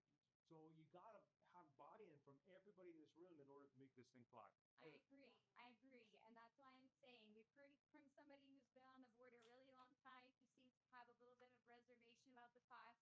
We've heard from some administrators who have a little bit of reservation about the configuration. I'm on both there. I'm apprehensive about both. I'm just being honest. Sure. I'm so But at the end of the day, I would have rather had a different one as well, but this is what this grant came to. I'm not a super huge fan of the money, but I will still go out and support it. This is what the group did. I was part of the group. I am 100%. I will go support it. What will it take for everybody to support it? Because we all have different opinions and different wants. We're going to have to figure out how we can support it, even if we wanted to do it. I really appreciate you saying that. I want to go back to the first thing that I said is we have to make a hard decision and we have to make some compromises. It's not going to be everyone's favorite plan, but we've got to be a part of the process. We've got to be a part of the process. I'll hold an emergency meeting with my administrators first thing in the morning. My plan when you leave here today is the plan that this group voted on is going to the board on Monday. I'll hold an emergency meeting tomorrow with the administrators, and they can convince me with evidence of why it would outweigh to pause this, and I'll share it up with the board. But we have two plans. Right now, the one that this community selected is going to the board unless something tomorrow can tell us that we need a pause. Can I have that support from everyone in here? Yes. Yeah. I think the most important word Steve said was information. As we are getting this information out, I think it's important to have all the information that we've discussed. Why a particular site won't work because everyone in the community has all the pie in the sky ideas that we had. Well, why can't we just do such and such and such? I think it's important to explain in all the literature why we can't do this or why we have to go that route. I think information is key. Along that note, perhaps after the end of all this, we can come up with some sort of a talking points document. Yeah, for that all we of can us. give all of us in this room. Hopefully, you got connection to all of us, and we can go out and explain it. So if our neighbor says, you're out of your mind. Well, this is how we got there. These are the projections of what we're going to be up against. So this is the best solution we could find to solve the problem. Yeah. And I think to your point, that's something we would typically create help in committee on. That's exactly, you're headed in the right direction. And I really appreciate what Jen had to say in regards to working with the administrators. Let's sit down with them and let's listen and try and work through the things that they have concerns about. The last piece that I'm going to ask you about, though, is we need to at least kind of land our thinking on the difference between an abbreviated LFI list versus the full LFI list. And what I would plug to this group is that something that we're willing to put to the board and ask them to make the final decision. And the reason that I ask that is, it's a difference between $196 per $100,000 value versus $248 per $100,000 value. Are we willing as a group to say to the board, we're going to allow you to make this decision on what you believe you guys can reasonably approve? That's something that we're willing to do as a team. We're willing to say that let the board make the decision on Yes. whether we're gonna. Yeah. Yeah. Okay. So ultimately, the board's going to make the decision on the auditorium and the new bus ride, whether that's included in the bond issue or not. Are we willing to allow that to be a board decision? As the elected, I see. Scott. No pressure. Because ultimately, the board, it's their final, it's their final say regardless. I mean, we can bring this recommendation to them and say, ultimately, we came up with a plan, we came up with a list. The list is this much money. The board can decide where their comfort level is. And I ultimately believe that we, as a team, if we feel strongly that we can make our feelings known, you guys can attend the board meeting and say, hey, we really believe the auditorium should be included. They're going to be, from the administration or transportation and say, hey, we really think we need the bus ride. But ultimately, it's the board's decision to say, is this group comfortable with leaving it to the board to make that final beat? Who's going to leave it to them, take something away that at some point. Second. Like I'd rather present something with the years and everything. I mean, we all talked about it. This is our best plan. And I think this is our best plan. So we'll leave a couple of things out. We said we're being talked about, kind of what it to me is work. So this is like a once in generation opportunity to put our stamp on what Dodge and Alder is for a really long time. And people can think it's silly or not. It's like not a core any big part is. Yeah, but yeah. We just Okay. All right. I really appreciate everybody's time. I respect that this process isn't always easy. Okay, we're not always going to all come to consensus. But I really appreciate you all working through this. I appreciate you all being here repeatedly for the meetings. It's so important that continuity in this process is so important. And I hope that the board members have that opportunity to hear from you and really listen to your input. And we encourage you again. Monday night's the board meeting. We're definitely going to be making a presentation. And we're going to have some subsequent meetings between now and then to decide whether or not we're going to proceed forward with the final recommendation. But Josh, please. Anybody in Israel, how much does your support pan out having high Support that. like sure. I think it's like I'm done. I think it's super important. I need to see if they can respect that. Yes. My support you as well. Care about you about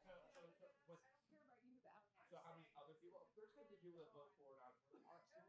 I mean, if we take away the auditorium, who's going to be tense? I think it's going to I really don't vote the average. Yeah, Who's going to vote no? Yeah. How many kids are impacted by having an auditorium? It's in the hundreds. So you're talking about hundreds of families Yeah. who are impacted by not having a auditorium because they don't have a place to go see their child before. Okay. Okay. Okay. Guys.